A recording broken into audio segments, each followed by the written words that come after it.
Chapter 1. The Rassendils, with a word on the Elfbergs. "I wonder when in the world you're going to do anything, Rudolph," said my brother's wife. "My dear Rose," I answered, laying down my egg spoon, "why in the world should I do anything? My position is a comfortable one. I have an income nearly sufficient for my wants. No one's income is ever quite sufficient, you know. I enjoy an enviable social position. I am brother to Lord Burlston, and brother-in-law to that charming lady, his countess. Behold, it is enough." "You are 29, she observed, "and you've done nothing but knock about?" "It is true. Our family doesn't need to do things." This remark of mine rather annoyed Rose, for everybody knows, and therefore there can be no harm in referring to the fact, that, pretty and accomplished as she herself is, her family is hardly of the same standing as the Rassendils. Besides her attractions, she possessed a large fortune, and my brother Robert was wise enough not to mind about her ancestry. Ancestry is, in fact, a matter concerning which the next observation of Rose's has some truth. "Good families are generally worse than any others," she said. Upon this I stroked my hair. I knew quite well what she meant. "I'm so glad Robert's is black," she cried. At this moment Robert, who rises at 7 and works before breakfast, came in. He glanced at his wife. Her cheek was slightly flushed. He patted it caressingly. "What's the matter, my dear?" he asked. "She objects to my doing nothing and having red hair," said I in an injured tone. "Oh, of course he can't help his hair," admitted Rose. "It generally crops out once in a generation," said my brother. "So does the nose. Rudolph has got them both." "I wish they didn't crop out," said Rose, still flushed. "I rather like them myself," said I, and rising, I bowed to the portrait of Countess Amelia. My brother's wife uttered an exclamation of impatience. "I wish you'd take that picture away, Robert," said she. "My dear," he cried. "Good heavens!" I added. "Then it might be forgotten," she continued. "Hardly, with Rudolph about," said Robert, shaking his head. "Why should it be forgotten?" I asked. "Rudolph!" exclaimed my brother's wife, blushing very prettily. I laughed and went on with my egg. At least I had shelved the question of what, if anything, I ought to do. And by way of closing the discussion, and also, I must admit, of exasperating my strict little sister-in-law a trifle more, I observed, "I rather like being an Elfberg myself. When I read a story, I skip the explanations. Yet the moment I begin to write one, I find that I must have an explanation. For it is manifest that I must explain why my sister-in-law was vexed with my nose and hair, and why I ventured to call myself an Elfberg. For eminent as, I must protest, the Rassendils have been for many generations, yet participation in their blood of course does not, at first sight, justify the boast of a connection with the grander stock of the Elfbergs or a claim to be one of that royal house. For what relationship is there between Ruritania and Burlston, between the palace at Strelso or the castle of Zenda and number 305 Park Lane, W? Well then, and I must premise that I am going, perforce, to rake up the very scandal which my dear Lady Burlston wishes forgotten. In the year 1733, George II, sitting then on the throne, peace reigning for the moment, and the King and the Prince of Wales being not yet at loggerheads, there came on a visit to the English court a certain prince, who was afterwards known to history as Rudolph III of Ruritania. The prince was a tall, handsome young fellow marked, maybe marred, it is not for me to say, by a somewhat unusually long, sharp and straight nose, and a mass of dark red hair. In fact, the nose and the hair which have stamped the Elfbergs' time out of mind. He stayed some months in England, where he was most courteously received. Yet, in the end, he left rather under a cloud. For he fought a duel. It was considered highly well-bred of him to waive all question of his rank, with a nobleman, well known in the society of the day, not only for his own merits, but as the husband of a very beautiful wife. In that duel Prince Rudolph received a severe wound, and, recovering therefrom, was adroitly smuggled off by the Ruritanian ambassador, who had found him a pretty handful.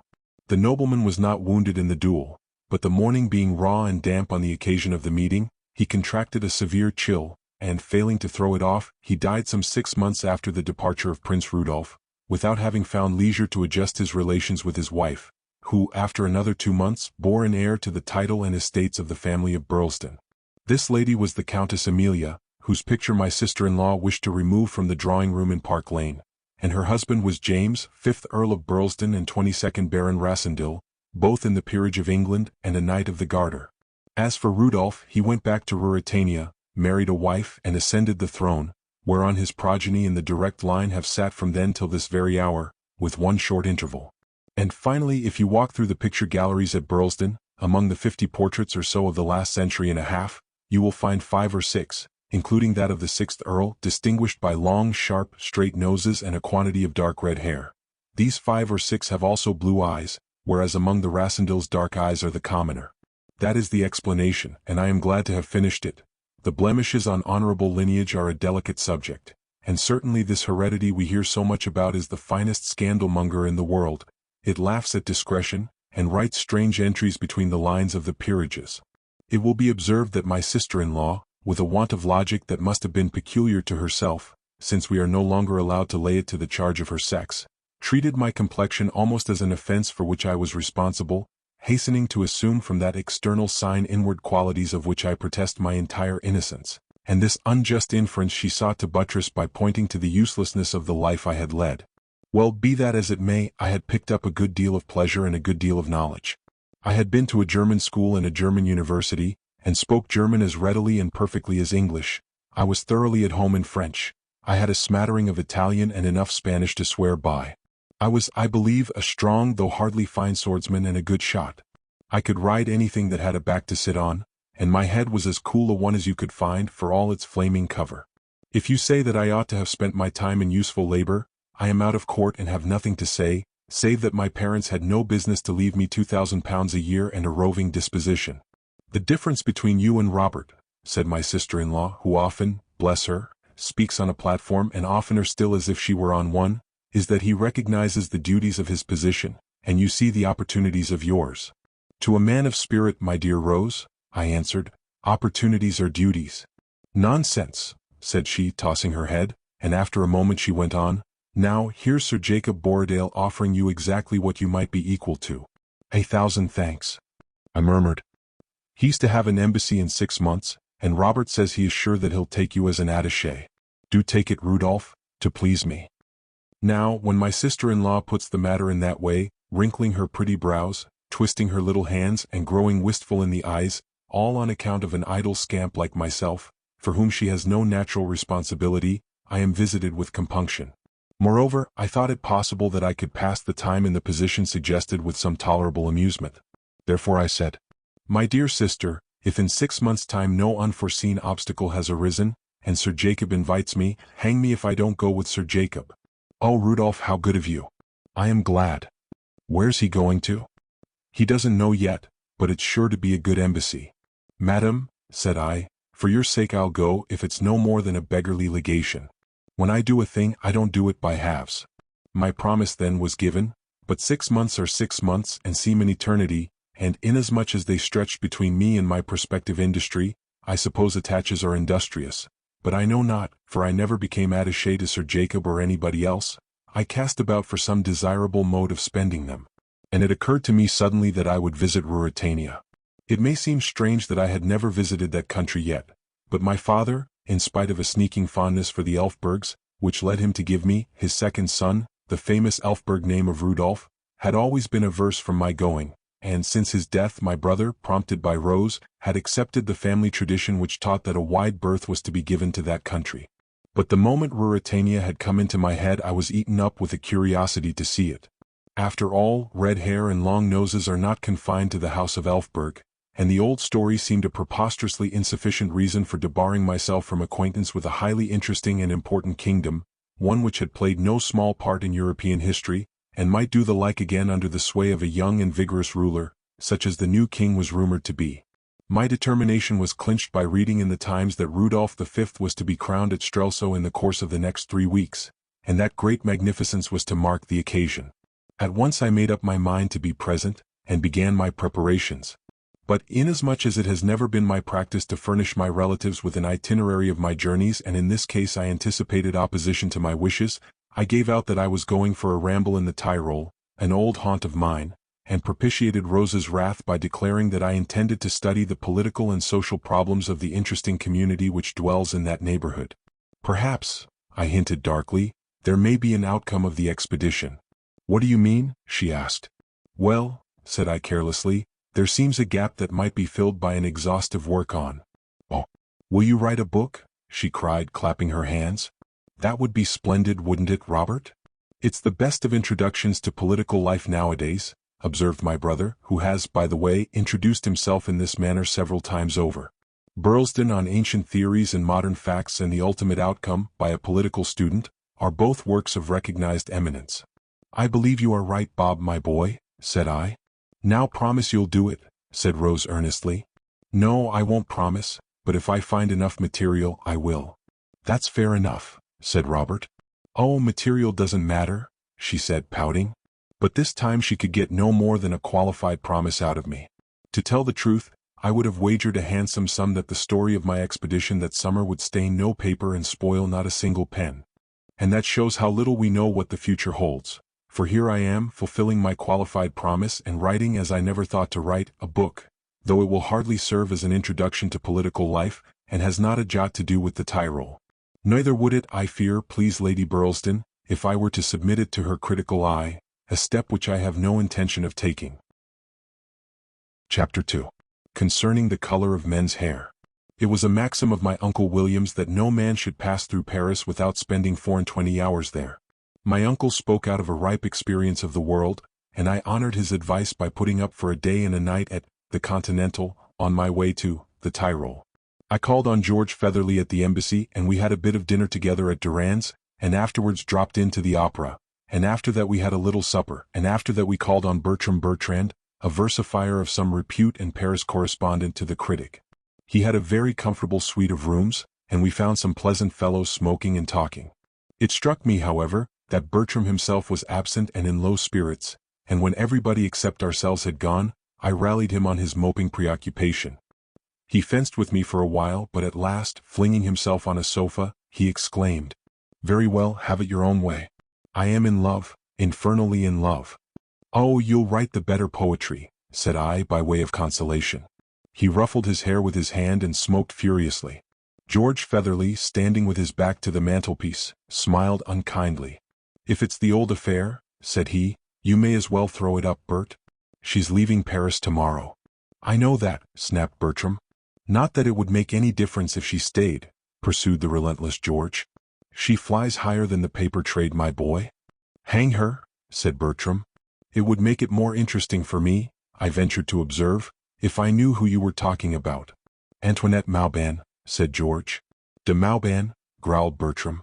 "Oh ho," said I, passing by the question of the de. "You don't mean to say, Bert? Can't you let me alone? Where's she going to?" I asked, for the lady was something of a celebrity. George jingled his money, smiled cruelly at poor Bertram, and answered pleasantly, "Nobody knows. By the way, Bert, I met a great man at her house the other night, at least about a month ago. Did you ever meet him, the Duke of Strelso?" "Yes, I did," growled Bertram. "An extremely accomplished man, I thought him." It was not hard to see that George's references to the Duke were intended to aggravate poor Bertram's sufferings, so that I drew the inference that the Duke had distinguished Madame de Mauban by his attentions. She was a widow, rich, handsome, and, according to repute, ambitious. It was quite possible that she, as George put it, was flying as high as a personage who was everything he could be, short of enjoying strictly royal rank, for the Duke was the son of the late King of Ruritania by a second and morganatic marriage, and half-brother to the new king. He had been his father's favorite, and it had occasioned some unfavorable comment when he had been created a duke, with a title derived from no less a city than the capital itself. His mother had been of good but not exalted birth. "He's not in Paris now, is he?" I asked. "Oh no. He's gone back to be present at the king's coronation, a ceremony which I should say he'll not enjoy much. But, Bert, old man, don't despair. He won't marry the fair Antoinette, at least not unless another plan comes to nothing. Still perhaps she—" He paused and added with a laugh, "Royal attentions are hard to resist. You know that, don't you, Rudolph?" "Confound you," said I, and rising, I left the hapless Bertram in George's hands and went home to bed. The next day George Featherly went with me to the station, where I took a ticket for Dresden. "Going to see the pictures?" asked George with a grin. George is an inveterate gossip, and had I told him that I was off to Ruritania, the news would have been in London in 3 days and in Park Lane in a week. I was, therefore, about to return an evasive answer, when he saved my conscience by leaving me suddenly and darting across the platform. Following him with my eyes, I saw him lift his hat and accost a graceful, fashionably dressed woman who had just appeared from the booking office. She was perhaps a year or two over 30, tall, dark, and of rather full figure. As George talked, I saw her glance at me, and my vanity was hurt by the thought that, muffled in a fur coat and a neck wrapper, for it was a chilly April day, and wearing a soft traveling hat pulled down to my ears, I must be looking very far from my best. A moment later George rejoined me. "You've got a charming traveling companion," he said. "That's poor Bertrand's goddess, Antoinette de Mauban, and like you she's going to Dresden, also no doubt to see the pictures. It's very queer though, that she doesn't at present desire the honor of your acquaintance." "I didn't ask to be introduced," I observed, a little annoyed. "Well, I offered to bring you to her, but she said, 'Another time.' Never mind, old fellow, perhaps there'll be a smash, and you'll have a chance of rescuing her and cutting out the Duke of Strelso."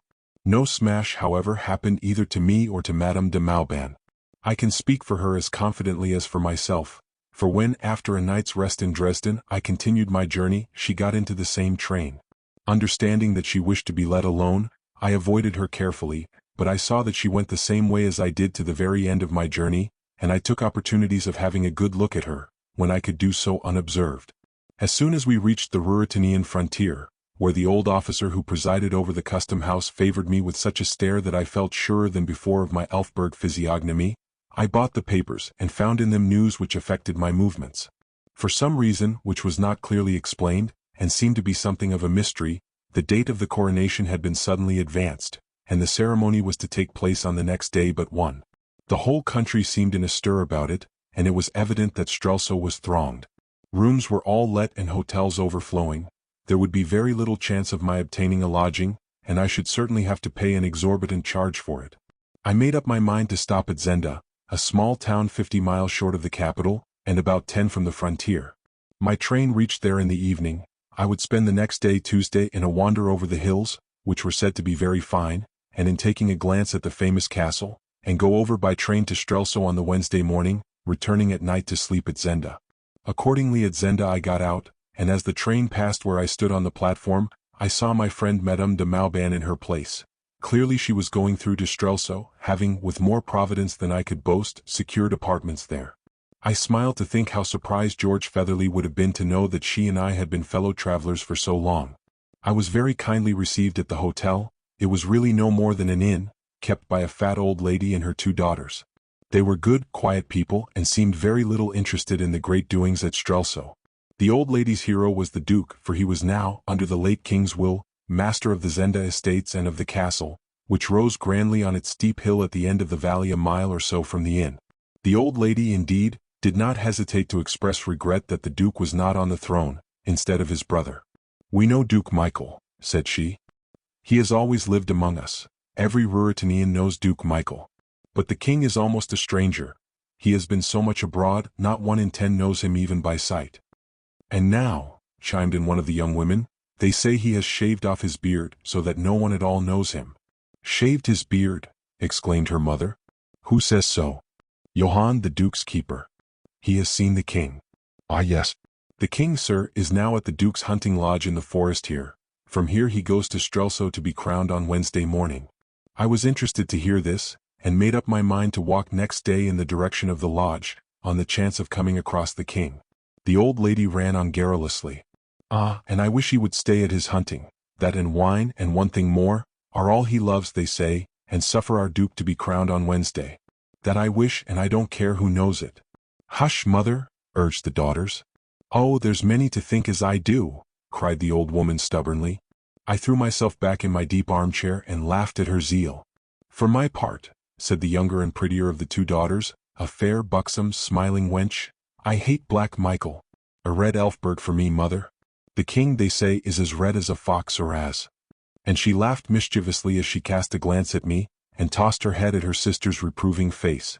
"Many a man has cursed their red hair before now," muttered the old lady, and I remembered James, 5th Earl of Burleston. "But never a woman," cried the girl. "Aye, and women when it was too late," was the stern answer, reducing the girl to silence and blushes. "How comes the king here?" I asked, to break an embarrassed silence.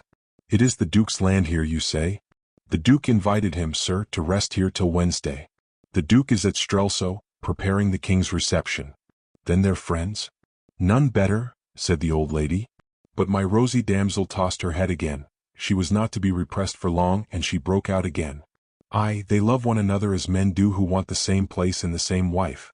The old woman glowered, but the last words pricked my curiosity, and I interposed before she could begin scolding. What, the same wife too? How's that, young lady? All the world knows that Black Michael, well then, mother, the Duke, would give his soul to marry his cousin, the Princess Flavia, and that she is to be the queen. Upon my word, said I begin to be sorry for your Duke. But if a man will be a younger son, why he must take what the elder leaves and be as thankful to God as he can. And thinking of myself, I shrugged my shoulders and laughed. And then I thought also of Antoinette de Mauban and her journey to Strelso. It's little dealing Black Michael has with, began the girl, braving her mother's anger, but as she spoke a heavy step sounded on the floor, and a gruff voice asked in a threatening tone, "Who talks of Black Michael, in his Highness's own burg?" The girl gave a little shriek, half of fright, half, I think, of amusement. "You'll not tell of me, Johann?" she said. "See where your chatter leads," said the old lady. The man who had spoken came forward. "We have company, Johann," said my hostess, and the fellow plucked off his cap. A moment later he saw me, and to my amazement he started back a step as though he had seen something wonderful. "What ails you, Johann?" asked the elder girl. "This is a gentleman on his travels, come to see the coronation." The man had recovered himself, but he was staring at me with an intense, searching, almost fierce glance. "Good evening to you," said I. "Good evening, sir," he muttered, still scrutinizing me, and the merry girl began to laugh as she called, "See, Johann, it is the color you love. You started to see your hair, sir. It's not the color we see most of here in Zenda." "I crave your pardon, sir," stammered the fellow with puzzled eyes. "I expected to see no one." "Give him a glass to drink my health in, and I'll bid you good night, and thanks to you, ladies, for your courtesy and pleasant conversation." So speaking, I rose to my feet, and with a slight bow turned to the door. The young girl ran to light me on the way, and the man fell back to let me pass, his eyes still fixed on me. The moment I was by, he started a step forward, asking, "Pray, sir, do you know our king?" "I never saw him," said I. "I hope to do so on Wednesday." He said no more, but I felt his eyes following me till the door closed behind me. My saucy conductor, looking over her shoulder at me as she preceded me upstairs, said, "There's no pleasing Master Johann for one of your colors, sir." "He prefers yours, maybe?" I suggested. "I meant, sir, in a man," she answered with a coquettish glance. "What?" asked I, taking hold of the other side of the candlestick. "Does color matter in a man?" "Nay, but I love yours, it's the Elfberg red." "Color in a man," said I, "is a matter of no more moment than that." And I gave her something of no value. "God send the kitchen door be shut," said she. "Amen," said I, and left her. In fact, however, as I now know, color is sometimes of considerable moment to a man. Chapter 3. A merry evening with a distant relative. I was not so unreasonable as to be prejudiced against the Duke's keeper because he disliked my complexion, and if I had been, his most civil and obliging conduct, as it seemed to me to be, next morning would have disarmed me. Hearing that I was bound for Strelso, he came to see me while I was breakfasting, and told me that a sister of his who had married a well-to-do tradesman and lived in the capital, had invited him to occupy a room in her house. He had gladly accepted, but now found that his duties would not permit of his absence. He begged therefore that, if such humble, though, as he added, clean and comfortable, lodgings would satisfy me, I would take his place. He pledged his sister's acquiescence, and urged the inconvenience and crowding to which I should be subject in my journeys to and from Strelso the next day. I accepted his offer without a moment's hesitation, and he went off to telegraph to his sister, while I packed up and prepared to take the next train. But I still hankered after the forest and the hunting lodge, and when my little maid told me that I could, by walking 10 miles or so through the forest, hit the railway at a roadside station, I decided to send my luggage direct to the address which Johann had given, take my walk, and follow to Strelso myself. Johann had gone off and was not aware of the change in my plans, but as its only effect was to delay my arrival at his sister's for a few hours, there was no reason for troubling to inform him of it. Doubtless the good lady would waste no anxiety on my account. I took an early luncheon, and having bidden my kind entertainers farewell, promising to return to them on my way home, I set out to climb the hill that led to the castle, and thence to the forest of Zenda. Half an hour's leisurely walking brought me to the castle. It had been a fortress in old days, and the ancient keep was still in good preservation and very imposing. Behind it stood another portion of the original castle, and behind that again and separated from it by a deep and broad moat, which ran all round the old buildings, was a handsome modern chateau, erected by the last king, and now forming the country residence of the Duke of Strelso. The old and the new portions were connected by a drawbridge, and this indirect mode of access formed the only passage between the old building and the outer world. But leading to the modern chateau there was a broad and handsome avenue. It was an ideal residence. When Black Michael desired company he could dwell in his chateau. If a fit of misanthropy seized him, he had merely to cross the bridge and draw it up after him. It ran on rollers, and nothing short of a regiment and a train of artillery could fetch him out. I went on my way, glad that poor Black Michael, though he could not have the throne or the princess, had at least as fine a residence as any prince in Europe. Soon I entered the forest and walked on for an hour or more in its cool somber shade. The great trees enlaced with one another over my head, and the sunshine stole through in patches as bright as diamonds and hardly bigger. I was enchanted with the place, and finding a felled tree trunk, propped my back against it, and stretching my legs out gave myself up to undisturbed contemplation of the solemn beauty of the woods and to the comfort of a good cigar. And when the cigar was finished and I had, I suppose, inhaled as much beauty as I could, I went off into the most delightful sleep, regardless of my train to Strelso and of the fast waning afternoon. To remember a train in such a spot would have been rank sacrilege. Instead of that, I fell to dreaming that I was married to the Princess Flavia and dwelt in the castle of Zenda, and beguiled whole days with my love in the glades of the forest, which made a very pleasant dream.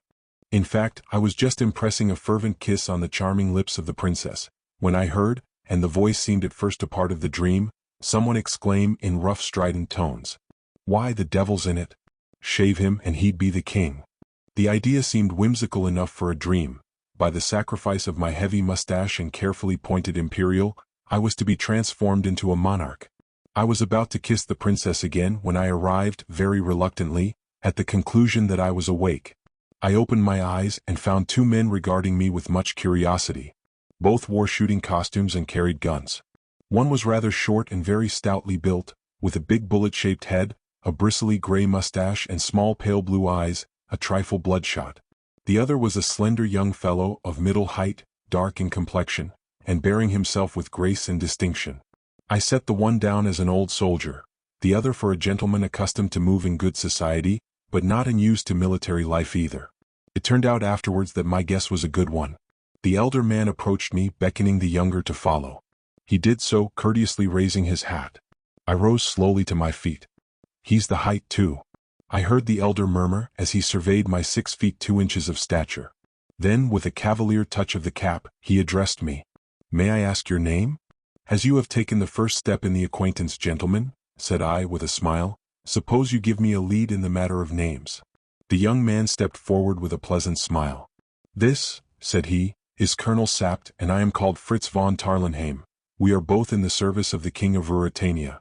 I bowed and baring my head answered, "I am Rudolf Rassendyll. I am a traveler from England, and once for a year or two I held a commission from Her Majesty the Queen." "Then we are all brethren of the sword," answered Tarlenheim, holding out his hand, which I took readily. Rassendyll," muttered Colonel Sapt, then a gleam of intelligence flitted across his face. "By heaven," he cried, "you're of the Burlstons?" "My brother is now Lord Burlston," said I. "Thy head betrayeth thee," he chuckled, pointing to my uncovered poll. "Why, Fritz, you know the story?" The young man glanced apologetically at me. He felt a delicacy which my sister-in-law would have admired. To put him at his ease, I remarked with a smile, "Ah, the story is known here as well as among us, it seems." "Known?" cried Sapt. "If you stay here, the deuce a man in all Ruritania will doubt of it, or a woman either." I began to feel uncomfortable. Had I realized what a very plainly written pedigree I carried about with me, I should have thought long before I visited Ruritania. However, I was in for it now. At this moment a ringing voice sounded from the wood behind us. Fritz, where are you, man?" Tarlenheim started and said hastily, "It's the king." Old Sap chuckled again. Then a young man jumped out from behind the trunk of a tree and stood beside us. As I looked at him, I uttered an astonished cry, and he, seeing me, drew back in sudden wonder. Saving the hair on my face and a manner of conscious dignity which his position gave him, saving also that he lacked perhaps half an inch, nay less than that but still something, of my height, the King of Ruritania might have been Rudolf Rassendyll, and I Rudolf the King. For an instant we stood motionless, looking at one another. Then I bared my head again and bowed respectfully. The king found his voice and asked in bewilderment, "Colonel, Fritz, who is this gentleman?" I was about to answer, when Colonel Sapt stepped between the king and me, and began to talk to His Majesty in a low growl. The king towered over Sapt, and as he listened, his eyes now and again sought mine. I looked at him long and carefully. The likeness was certainly astonishing, though I saw the points of difference also.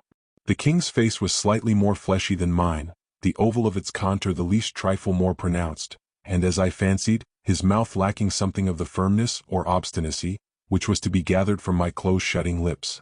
But, for all that, and above all minor distinctions, the likeness rose striking, salient, wonderful. Sapt ceased speaking and the king still frowned. Then gradually the corners of his mouth began to twitch, his nose came down, as mine does when I laugh, his eyes twinkled, and behold! He burst into the merriest fit of irrepressible laughter, which rang through the woods and proclaimed him a jovial soul. "Well met, cousin," he cried, stepping up to me, clapping me on the back and laughing still. "You must forgive me if I was taken aback. A man doesn't expect to see double at this time of day, Fritz?" "I must pray pardon, sire, for my presumption," said I. "I trust it will not forfeit your Majesty's favor." "By heaven! You'll always enjoy the king's countenance," he laughed, "whether I like it or not, and sir, I shall very gladly add to it what services I can. Where are you traveling to?" "To Strelso, sire, to the coronation." The king looked at his friends. He still smiled, though his expression hinted some uneasiness. But the humorous side of the matter caught him again. "Fritz, Fritz," he cried, "1,000 crowns for a sight of Brother Michael's face when he sees a pair of us," and the merry laugh rang out again.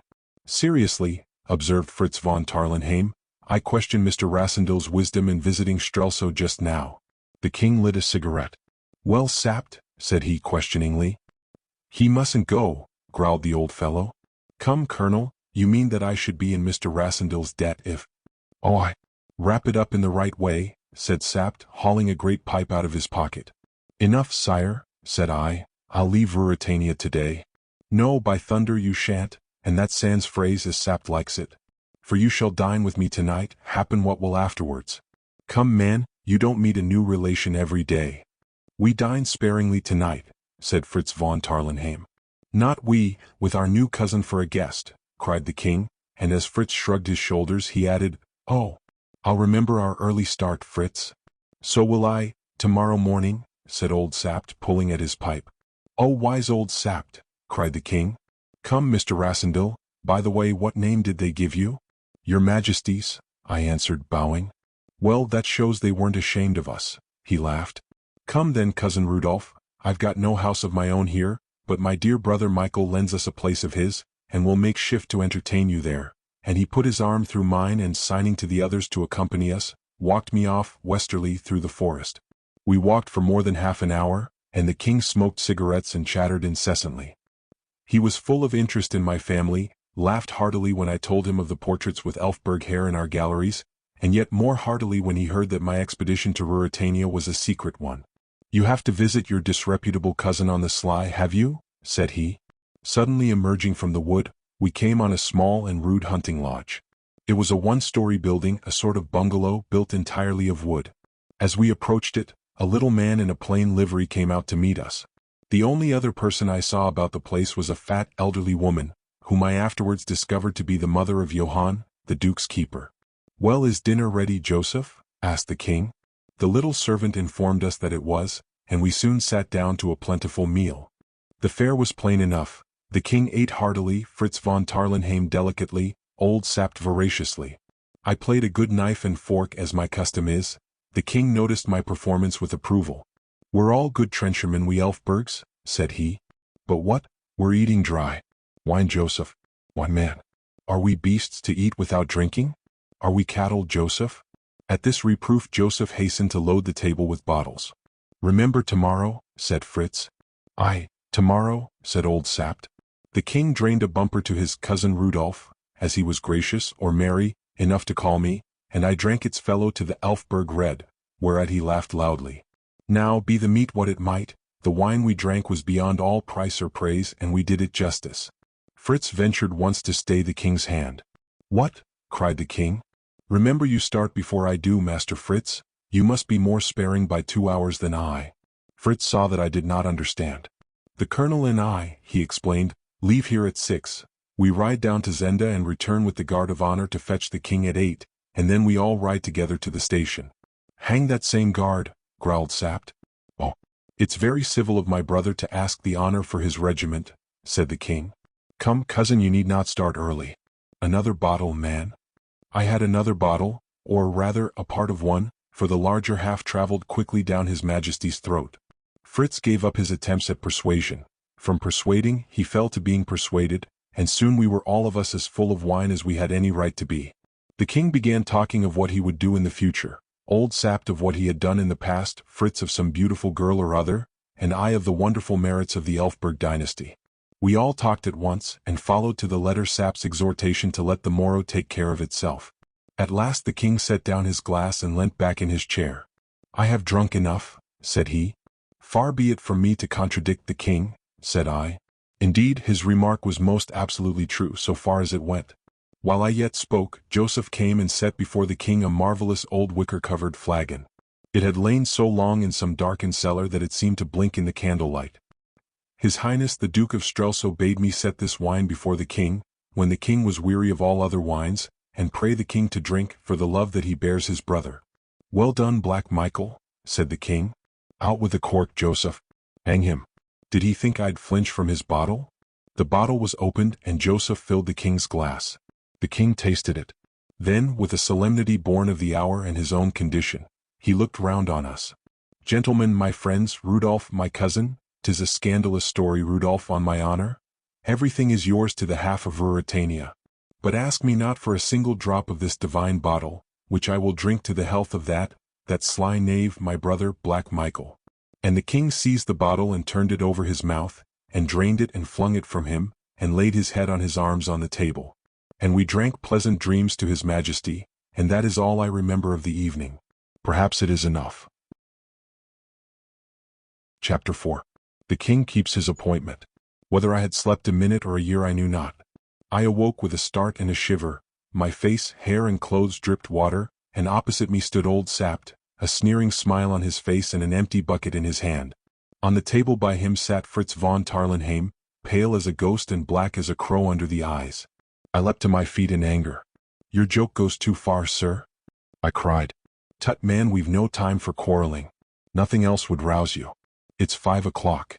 I'll thank you, Colonel Sapt, I began again, hot in spirit, though I was uncommonly cold in body. Rassendyll, interrupted Fritz, getting down from the table and taking my arm, look here. The king lay full length on the floor. His face was red as his hair and he breathed heavily. Sapt, the disrespectful old dog, kicked him sharply. He did not stir, nor was there any break in his breathing. I saw that his face and head were wet with water, as were mine. We've spent half an hour on him, said Fritz. He drank 3 times what either of you did, growled Sapt. I knelt down and felt his pulse. It was alarmingly languid and slow. We 3 looked at one another. Was it drugged, that last bottle? I asked in a whisper. I don't know, said Sapt. We must get a doctor. There's none within 10 miles and 1,000 doctors wouldn't take him to Strelso today. I know the look of it. He'll not move for 6 or 7 hours yet. But the coronation, I cried in horror. Fritz shrugged his shoulders, as I began to see was his habit on most occasions. We must send word that he's ill, he said. I suppose so, said I. Old Sapt, who seemed as fresh as a daisy, had lit his pipe and was puffing hard at it. If he's not crowned today, said he, I'll lay a crown he's never crowned. But heavens, why? The whole nation's there to meet him, half the army, I and Black Michael at the head. Shall we send word that the king's drunk? That he's ill, said I in correction. Ill, echoed Sapt with a scornful laugh. They know his illness is too well. He's been ill before. Well, we must chance what they think, said Fritz helplessly. I'll carry the news and make the best of it. Sapt raised his hand. Tell me, said he, do you think the king was drugged? I do, said I. And who drugged him?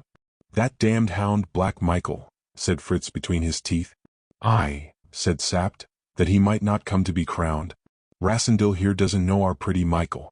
What think you, Fritz, has Michael no king ready? Has half Strelso no other candidate?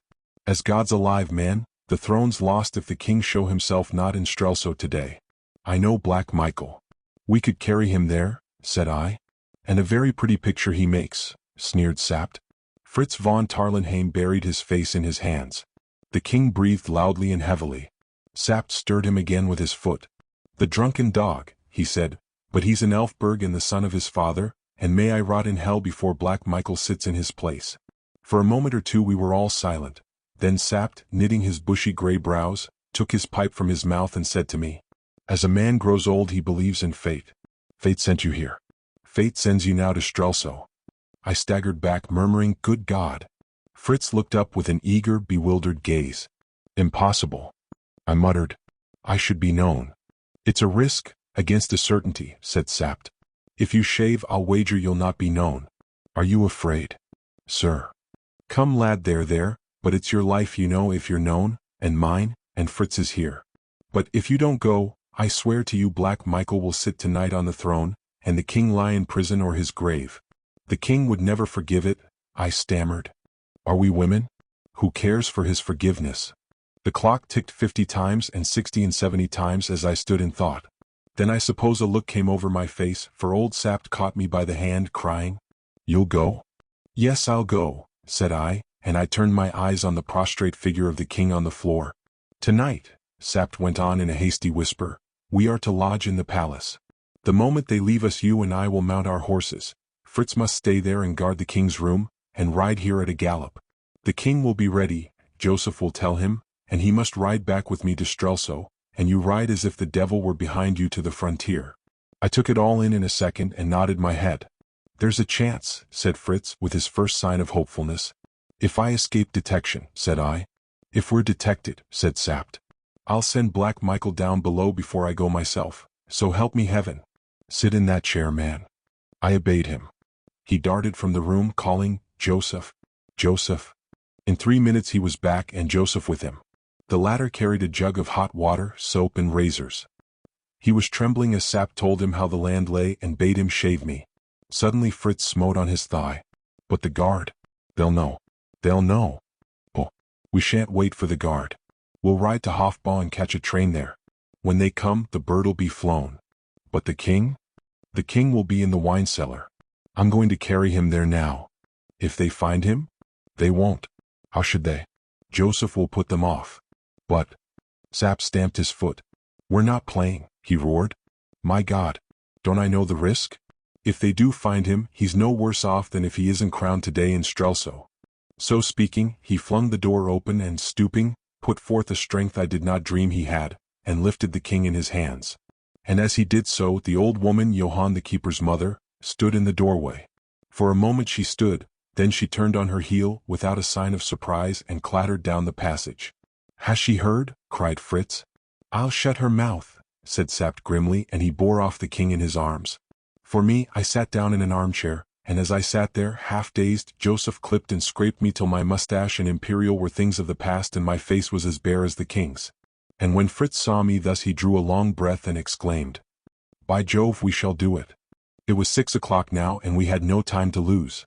Sapt hurried me into the king's room, and I dressed myself in the uniform of a colonel of the guard, finding time as I slipped on the king's boots to ask Sapt what he had done with the old woman. She swore she'd heard nothing, said he, but to make sure I tied her legs together and put a handkerchief in her mouth and bound her hands, and locked her up in the coal cellar next door to the king. Joseph will look after them both later on.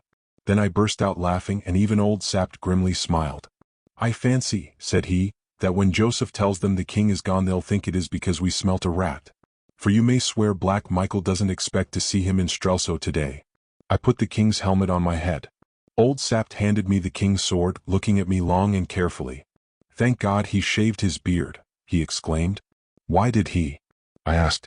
Because Princess Flavia said he grazed her cheek when he was graciously pleased to give her a cousinly kiss. Come though, we must ride. Is all safe here? Nothing's safe anywhere, said Sapt, but we can make it no safer. Fritz now rejoined us in the uniform of a captain in the same regiment as that to which my dress belonged. In 4 minutes Sapt had arrayed himself in his uniform. Joseph called that the horses were ready. We jumped on their backs and started at a rapid trot. The game had begun. What would the issue of it be? The cool morning air cleared my head, and I was able to take in all Sapt said to me. It was wonderful. Fritz hardly spoke, riding like a man asleep, but Sapt, without another word for the king, began at once to instruct me most minutely in the history of my past life, of my family, of my tastes, pursuits, weaknesses, friends, companions, and servants. He told me the etiquette of the Ruritanian court, promising to be constantly at my elbow to point out everybody whom I ought to know, and give me hints with what degree of favor to greet them. By the way, he said, you're a Catholic, I suppose? Not I answered. Lord, he's a heretic, groaned Sapt, and forthwith he fell to a rudimentary lesson in the practices and observances of the Romish faith. Luckily, said he, you won't be expected to know much, for the king's notoriously lax and careless about such matters. But you must be as civil as butter to the cardinal. We hope to win him over because he and Michael have a standing quarrel about their precedence. We were by now at the station. Fritz had recovered nerve enough to explain to the astonished station master that the king had changed his plans. The train steamed up. We got into a first-class carriage and Sapt, leaning back on the cushions, went on with his lesson. I looked at my watch. The king's watch it was, of course. It was just 8. I wonder if they've gone to look for us, I said. I hope they won't find the king, said Fritz nervously, and this time it was Sapt who shrugged his shoulders. The train traveled well, and at 9:30, looking out of the window, I saw the towers and spires of a great city. Your capital, my liege, grinned old Sapt with a wave of his hand, and leaning forward, he laid his finger on my pulse.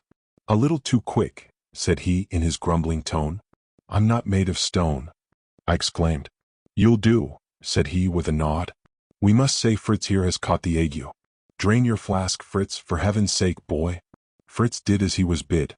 We're an hour early, said Sapt. We'll send word forward for your majesty's arrival, for there'll be no one here to meet us yet. And meanwhile? Meanwhile, said I, the king'll be hanged if he doesn't have some breakfast. Old Sapt chuckled and held out his hand. You're an Elfberg, every inch of you, said he. Then he paused and looking at us said quietly, God send we may be alive tonight. Amen, said Fritz von Tarlenheim. The train stopped. Fritz and Sapt leapt out, uncovered, and held the door for me. I choked down a lump that rose in my throat, settled my helmet firmly on my head, and, I'm not ashamed to say it, breathed a short prayer to God. Then I stepped on the platform of the station at Strelso. A moment later, all was bustle and confusion. Men hurrying up, hats in hand, and hurrying off again. Men conducting me to the buffet, men mounting and riding in hot haste to the quarters of the troops, to the cathedral, to the residence of Duke Michael. Even as I swallowed the last drop of my cup of coffee, the bells throughout all the city broke out into a joyful peal, and the sound of a military band and of men cheering smote upon my ear. King Rudolph V was in his good city of Strelso, and they shouted outside, God save the king. Old Sap's mouth wrinkled into a smile. God save 'em both, he whispered. Courage, lad, and I felt his hand press my knee. Chapter 5. The Adventures of an Understudy. With Fritz von Tarlenheim and Colonel Sapt close behind me, I stepped out of the buffet onto the platform. The last thing I did was to feel if my revolver were handy and my sword loose in the scabbard. A gay group of officers and high dignitaries stood awaiting me, at their head a tall old man, covered with medals and of military bearing. He wore the yellow and red ribbon of the Red Rose of Ruritania, which, by the way, decorated my unworthy breast also. Marshal Strakings, whispered Sapt, and I knew that I was in the presence of the most famous veteran of the Ruritanian army. Just behind the marshal stood a short spare man, in flowing robes of black and crimson. The Chancellor of the Kingdom, whispered Sapt. The marshal greeted me in a few loyal words, and proceeded to deliver an apology from the Duke of Strelso. The Duke, it seemed, had been afflicted with a sudden indisposition which made it impossible for him to come to the station, but he craved leave to await His Majesty at the cathedral. I expressed my concern, accepted the marshal's excuses very suavely, and received the compliments of a large number of distinguished personages. No one betrayed the least suspicion, and I felt my nerve returning and the agitated beating of my heart subsiding. But Fritz was still pale, and his hand shook like a leaf as he extended it to the marshal. Presently we formed procession and took our way to the door of the station. Here I mounted my horse, the marshal holding my stirrup. The civil dignitaries went off to their carriages, and I started to ride through the streets with the marshal on my right and Sapt, who, as my chief aide-de-camp, was entitled to the place, on my left. The city of Strelso is partly old and partly new. Spacious modern boulevards and residential quarters surround and embrace the narrow, tortuous, and picturesque streets of the original town. In the outer circles the upper classes live, in the inner the shops are situated, and behind their prosperous fronts lie hidden populous but wretched lanes and alleys, filled with a poverty-stricken, turbulent, and, in large measure, criminal class. These social and local divisions corresponded, as I knew from Sapp's information, to another division more important to me. The new town was for the king, but to the old town Michael of Strelso was a hope, a hero, and a darling. The scene was very brilliant as we passed along the grand boulevard and on to the great square where the royal palace stood. Here I was in the midst of my devoted adherents. Every house was hung with red and bedecked with flags and mottos. The streets were lined with raised seats on each side, and I passed along, bowing this way and that, under a shower of cheers, blessings, and waving handkerchiefs. The balconies were full of gaily dressed ladies, who clapped their hands and curtsied and threw their brightest glances at me. A torrent of red roses fell on me, one bloom lodged in my horse's mane, and I took it and stuck it in my coat. The marshal smiled grimly. I had stolen some glances at his face, but he was too impassive to show me whether his sympathies were with me or not. "The red rose for the Elfbergs, Marshal," said I gaily, and he nodded. I have written gaily, and a strange word it must seem. But the truth is that I was drunk with excitement. At that moment I almost believed, that I was in very truth the king, and with a look of laughing triumph, I raised my eyes to the beauty-laden balconies again, and then I started. For looking down on me with her handsome face and proud smile, was the lady who had been my fellow traveler, Antoinette de Mauban, and I saw her also start, and her lips moved, and she leant forward and gazed at me.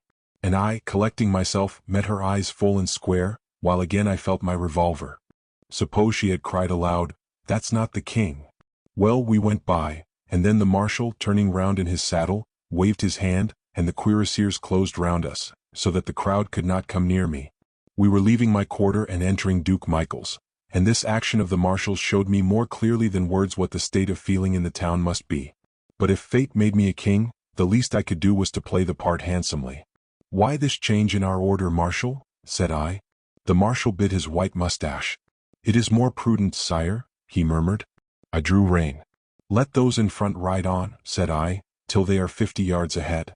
But do you, Marshal and Colonel Sapt and my friends, wait here till I have ridden 50 yards, and see that no one is nearer to me. I will have my people see that their king trusts them." Sapt laid his hand on my arm. I shook him off. The marshal hesitated. "Am I not understood?" said I, and biting his mustache again, he gave the orders. I saw old Sapt smiling into his beard, but he shook his head at me. If I had been killed in open day in the streets of Strelso, Sap's position would have been a difficult one. Perhaps I ought to say that I was dressed all in white except my boots. I wore a silver helmet with gilt ornaments, and the broad ribbon of the rose looked well across my chest. I should be paying a poor compliment to the king if I did not set modesty aside and admit that I made a very fine figure. So the people thought, for when I, riding alone, entered the dingy, sparsely decorated, somber streets of the old town, there was first a murmur, then a cheer, and a woman, from a window above a cook shop, cried the old local saying, "If he's red, he's right," whereat I laughed and took off my helmet that she might see that I was of the right color, and they cheered me again at that. It was more interesting riding thus alone, for I heard the comments of the crowd. "He looks paler than his wont," said one. "You'd look pale if you lived as he does," was the highly disrespectful retort.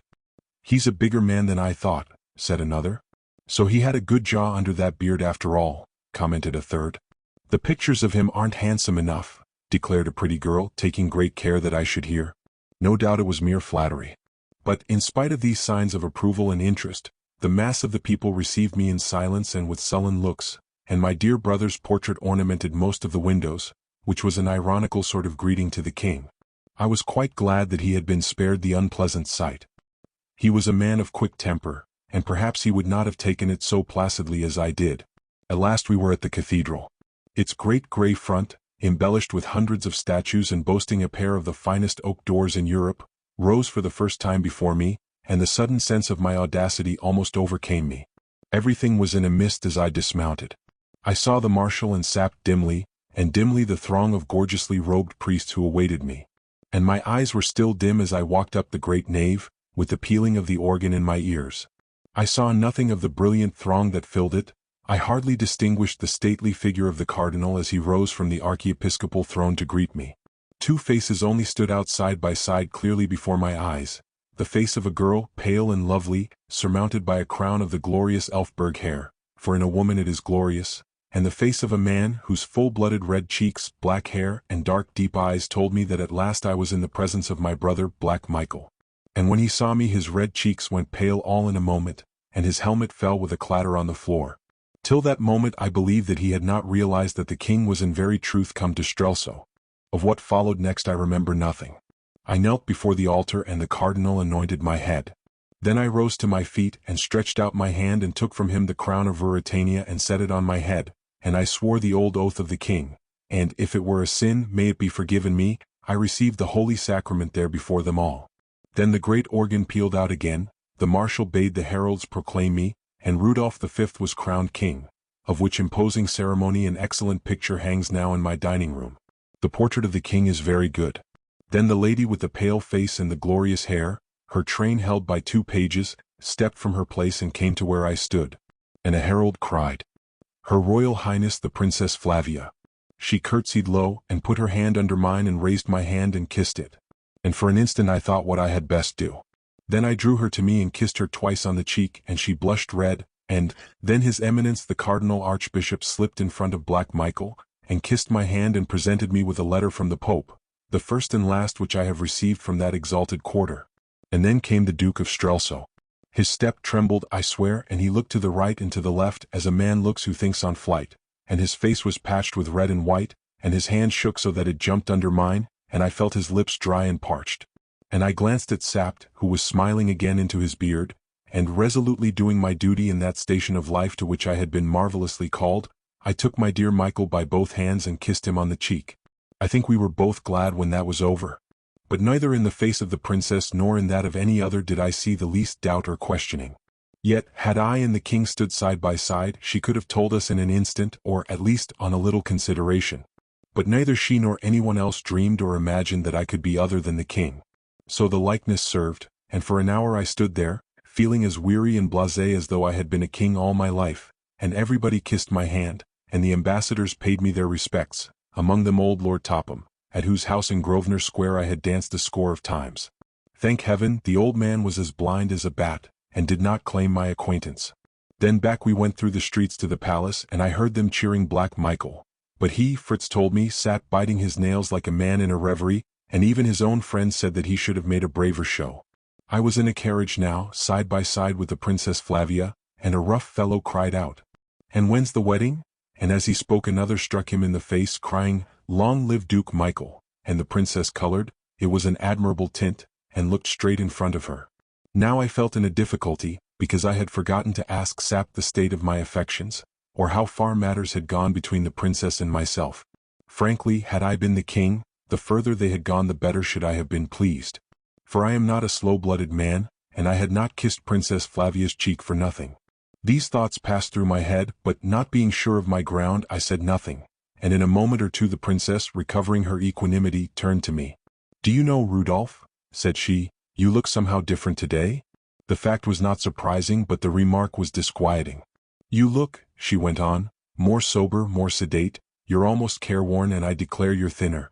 Surely it's not possible that you've begun to take anything seriously?" The princess seemed to hold of the king much the same opinion that Lady Burlesdon held of me. I braced myself up to the conversation. "Would that please you?" I asked softly. "Oh, you know my views," said she, turning her eyes away. "Whatever pleases you I try to do," I said, and as I saw her smile and blush, I thought that I was playing the king's hand very well for him. So I continued, and what I said was perfectly true. "I assure you, my dear cousin, that nothing in my life has affected me more than the reception I've been greeted with today." She smiled brightly, but in an instant grew grave again and whispered, "Did you notice Michael?" "Yes," said I, adding, "he wasn't enjoying himself." "Do be careful," she went on. "You don't, indeed you don't, keep enough watch on him. You know." "I know," said I, "that he wants what I've got." "Yes." "Hush." "Then, and I can't justify it, for I committed the king far beyond what I had a right to do, I suppose she carried me off my feet," I went on. "And perhaps also something which I haven't got yet, but hope to win some day." This was my answer. Had I been the king, I should have thought it encouraging. Haven't you enough responsibilities on you for one day, cousin? Bang bang. Blare blare. We were at the palace. Guns were firing and trumpets blowing. Rows of lackeys stood waiting, and handing the princess up the broad marble staircase, I took formal possession as a crowned king of the house of my ancestors, and sat down at my own table with my cousin on my right hand, on her other side Black Michael, and on my left His Eminence the Cardinal.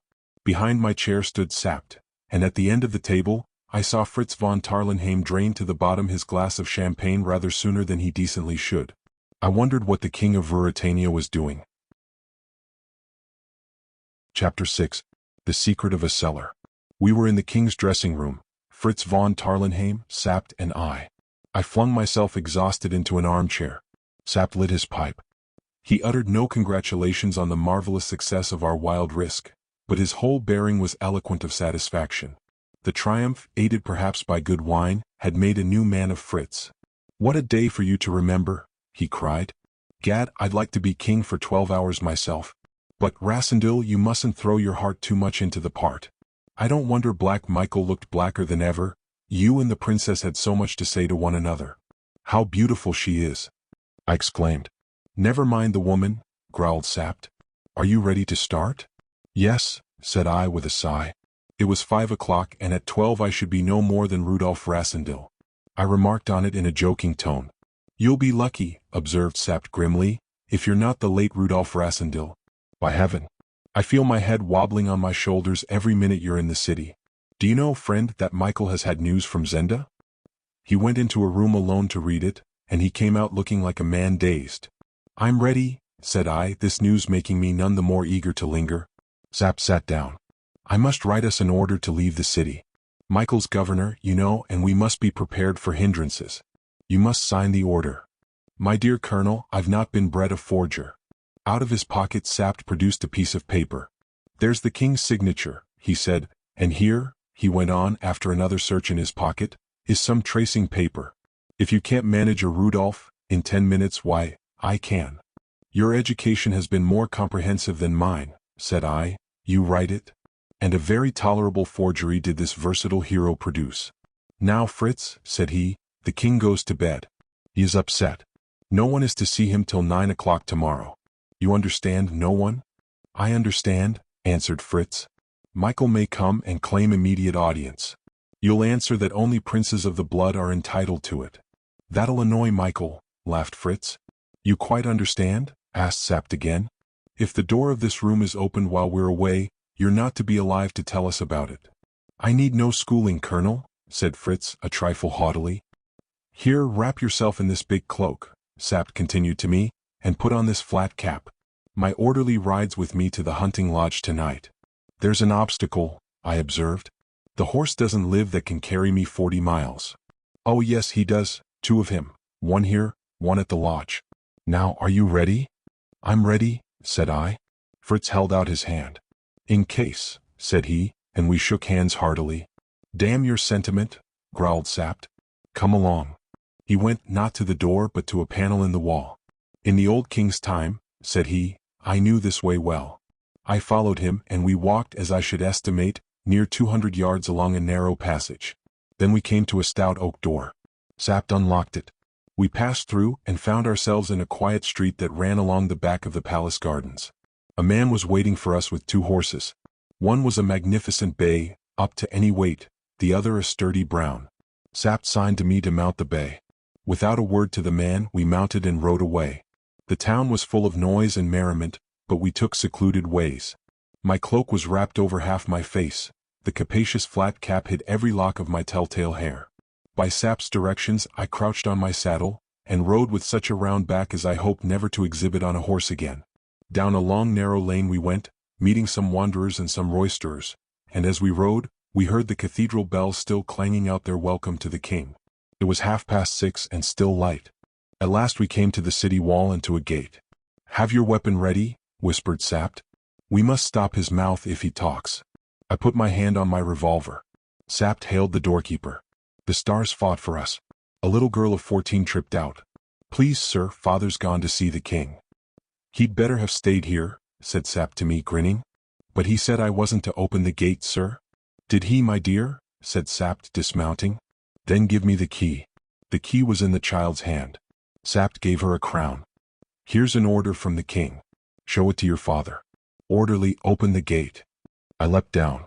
Between us we rolled back the great gate, led our horses out and closed it again. I shall be sorry for the doorkeeper if Michael finds out that he wasn't there. Now then, lad, for a canter. We mustn't go too fast while we're near the town. Once, however, outside the city, we ran little danger, for everybody else was inside merry-making, and as the evening fell we quickened our pace, my splendid horse bounding along under me as though I had been a feather. It was a fine night, and presently the moon appeared. We talked little on the way and chiefly about the progress we were making. I wonder what the Duke's dispatches told him, said I once. I wonder, responded Sapt. We stopped for a draught of wine and to bait our horses, losing half an hour thus. I dared not go into the inn and stayed with the horses in the stable. Then we went ahead again and had covered some 25 miles, when Sapt abruptly stopped. Hark, he cried. I listened. Away far behind us in the still of the evening, it was just 9:30, we heard the beat of horses' hoofs. The wind blowing strong behind us carried the sound. I glanced at Sapt. Come on, he cried and spurred his horse into a gallop. When we next paused to listen, the hoof-beats were not audible and we relaxed our pace. Then we heard them again. Sapt jumped down and laid his ear to the ground. There are two, he said. They're only a mile behind. Thank God the road curves in and out and the wind's our way. We galloped on. We seemed to be holding our own. We had entered the outskirts of the forest of Zenda, and the trees, closing in behind us as the track zigged and zagged, prevented us seeing our pursuers and them from seeing us. Another half hour brought us to a divide of the road. Sapt drew rein. To the right is our road, he said. To the left, to the castle. Each about 8 miles. Get down. But they'll be on us. I cried. Get down, he repeated brusquely, and I obeyed. The wood was dense up to the very edge of the road. We led our horses into the covert, bound handkerchiefs over their eyes and stood beside them. You want to see who they are? I whispered. Aye, and where they're going, he answered. I saw that his revolver was in his hand. Nearer and nearer came the hoofs. The moon shone out now clear and full so that the road was white with it. The ground was hard and we had left no traces. Here they come, whispered Sapt. It's the Duke. I thought so, he answered.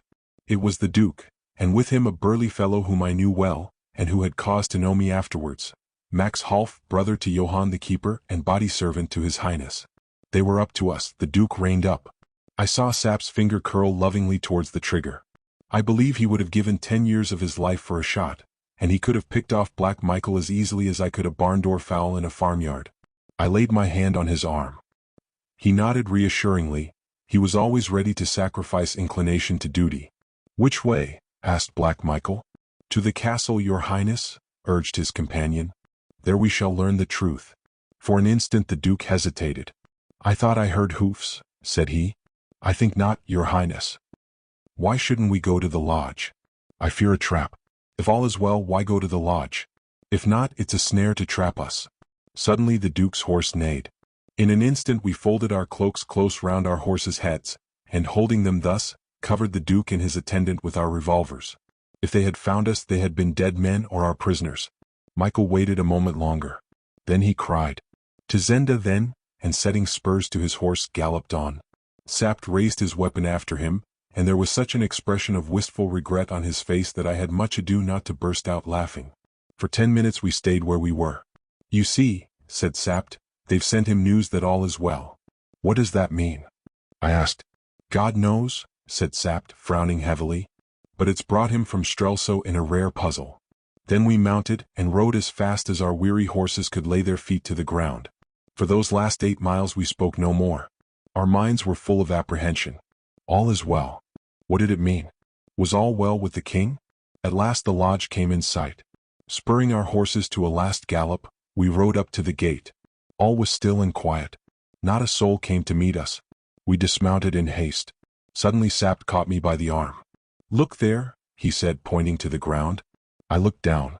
At my feet lay 5 or 6 silk handkerchiefs, torn and slashed and rent. I turned to him questioningly. They're what I tied the old woman up with, said he. Fasten the horses and come along. The handle of the door turned without resistance. We passed into the room which had been the scene of last night's bout. It was still strewn with the remnants of our meal and with empty bottles. "Come on," cried Sapt, whose marvelous composure had at last almost given way. We rushed down the passage towards the cellars. The door of the coal cellar stood wide open. "They found the old woman," said I. "You might have known that from the handkerchiefs," he said. Then we came opposite the door of the wine cellar. It was shut. It looked in all respects as it had looked when we left it that morning. "Come, it's all right," said I. A loud oath from Sapt rang out. His face turned pale and he pointed again at the floor. From under the door a red stain had spread over the floor of the passage and dried there. Sapt sank against the opposite wall. I tried the door. It was locked. "Where's Joseph?" muttered Sapt. "Where's the king?" I responded. Sapt took out a flask and put it to his lips. I ran back to the dining room and seized a heavy poker from the fireplace. In my terror and excitement I rained blows on the lock of the door, and I fired a cartridge into it. It gave way and the door swung open. "Give me a light," said I, but Sapt still leant against the wall. He was of course more moved than I, for he loved his master. Afraid for himself he was not, no man ever saw him that, but to think what might lie in that dark cellar was enough to turn any man's face pale. I went myself, and took a silver candlestick from the dining table and struck a light, and as I returned, I felt the hot wax drip on my naked hand as the candle swayed to and fro, so that I cannot afford to despise Colonel Sapt for his agitation. I came to the door of the cellar.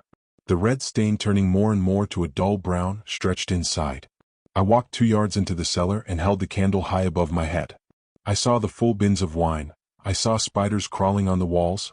I saw, too, a couple of empty bottles lying on the floor, and then, away in the corner, I saw the body of a man lying flat on his back, with his arms stretched wide, and a crimson gash across his throat.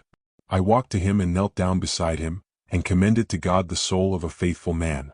For it was the body of Joseph, the little servant, slain in guarding the king. I felt a hand on my shoulders and turning, saw Sapt, eyes glaring and terror-struck, beside me. "The king? My God! The king?" he whispered hoarsely. I threw the candle's gleam over every inch of the cellar. "The king is not here," said I. Chapter 7. His Majesty sleeps in Strelso. I put my arm round Sapt's waist and supported him out of the cellar, drawing the battered door close after me. For 10 minutes or more we sat silent in the dining room. Then old Sapt rubbed his knuckles into his eyes, gave one great gasp and was himself again. As the clock on the mantelpiece struck 1 he stamped his foot on the floor, saying, "They've got the king." "Yes," said I, "all's well," as Black Michael's dispatch said. What a moment it must have been for him when the royal salutes fired at Strelso this morning. I wonder when he got the message. "It must have been sent in the morning," said Sapt. "They must have sent it before news of your arrival at Strelso reached Zenda. I suppose it came from Zenda." "And he's carried it about all day," I exclaimed. "Upon my honor, I'm not the only man who's had a trying day." "What did he think, Sapt?" "What does that matter? What does he think, lad, now?" I rose to my feet. "We must get back," I said, "and rouse every soldier in Strelso. We ought to be in pursuit of Michael before midday." Old Sapt pulled out his pipe and carefully lit it from the candle which guttered on the table. "The king may be murdered while we sit here," I urged. Sapt smoked on for a moment in silence. "That cursed old woman," he broke out. "She must have attracted their attention somehow. I see the game. They came up to kidnap the king and, as I say, somehow they found him. If you hadn't gone to Strelso, you and I and Fritz had been in heaven by now." "And the king? Who knows where the king is now?" he asked. "Come, let's be off," said I, but he sat still. And suddenly he burst into one of his grating chuckles. "By Jove, we've shaken up Black Michael." "Come, come," I repeated impatiently. "And we'll shake him up a bit more," he added, a cunning smile broadening on his wrinkled, weather-beaten face, and his teeth working on an end of his grizzled mustache. "Aye, lad, we'll go back to Strelso. The king shall be in his capital again tomorrow." "The king? The crowned king? You're mad," I cried. "If we go back and tell the trick we played, what would you give for our lives?" "Just what they're worth," said I. "And for the king's throne? Do you think that the nobles and the people will enjoy being fooled as you've fooled them? Do you think they'll love a king who was too drunk to be crowned, and sent a servant to personate him? He was drugged, and I'm no servant. Mine will be Black Michael's version." He rose, came to me, and laid his hand on my shoulder. "Lad," he said, "if you play the man you may save the king yet." Go back and keep his throne warm for him. But the Duke knows, the villains he has employed know. Aye, but they can't speak, roared Sapt in grim triumph. We've got him. How can they denounce you without denouncing themselves? This is not the king because we kidnapped the king and murdered his servant. Can they say that? The position flashed on me. Whether Michael knew me or not, he could not speak. Unless he produced the king, what could he do? And if he produced the king, where was he? For a moment I was carried away headlong, but in an instant the difficulties came strong upon me. I must be found out, I urged. Perhaps, but every hour's something. Above all, we must have a king in Strelso, or the city will be Michael's in 24 hours, and what would the king's life be worth then, or his throne? Lad, you must do it. Suppose they kill the king? They'll kill him if you don't. Sapt, suppose they have killed the king? Then by heaven you're as good in Elfberg as Black Michael, and you shall reign in Ruritania. But I don't believe they have, nor will they kill him if you're on the throne. Will they kill him to put you in?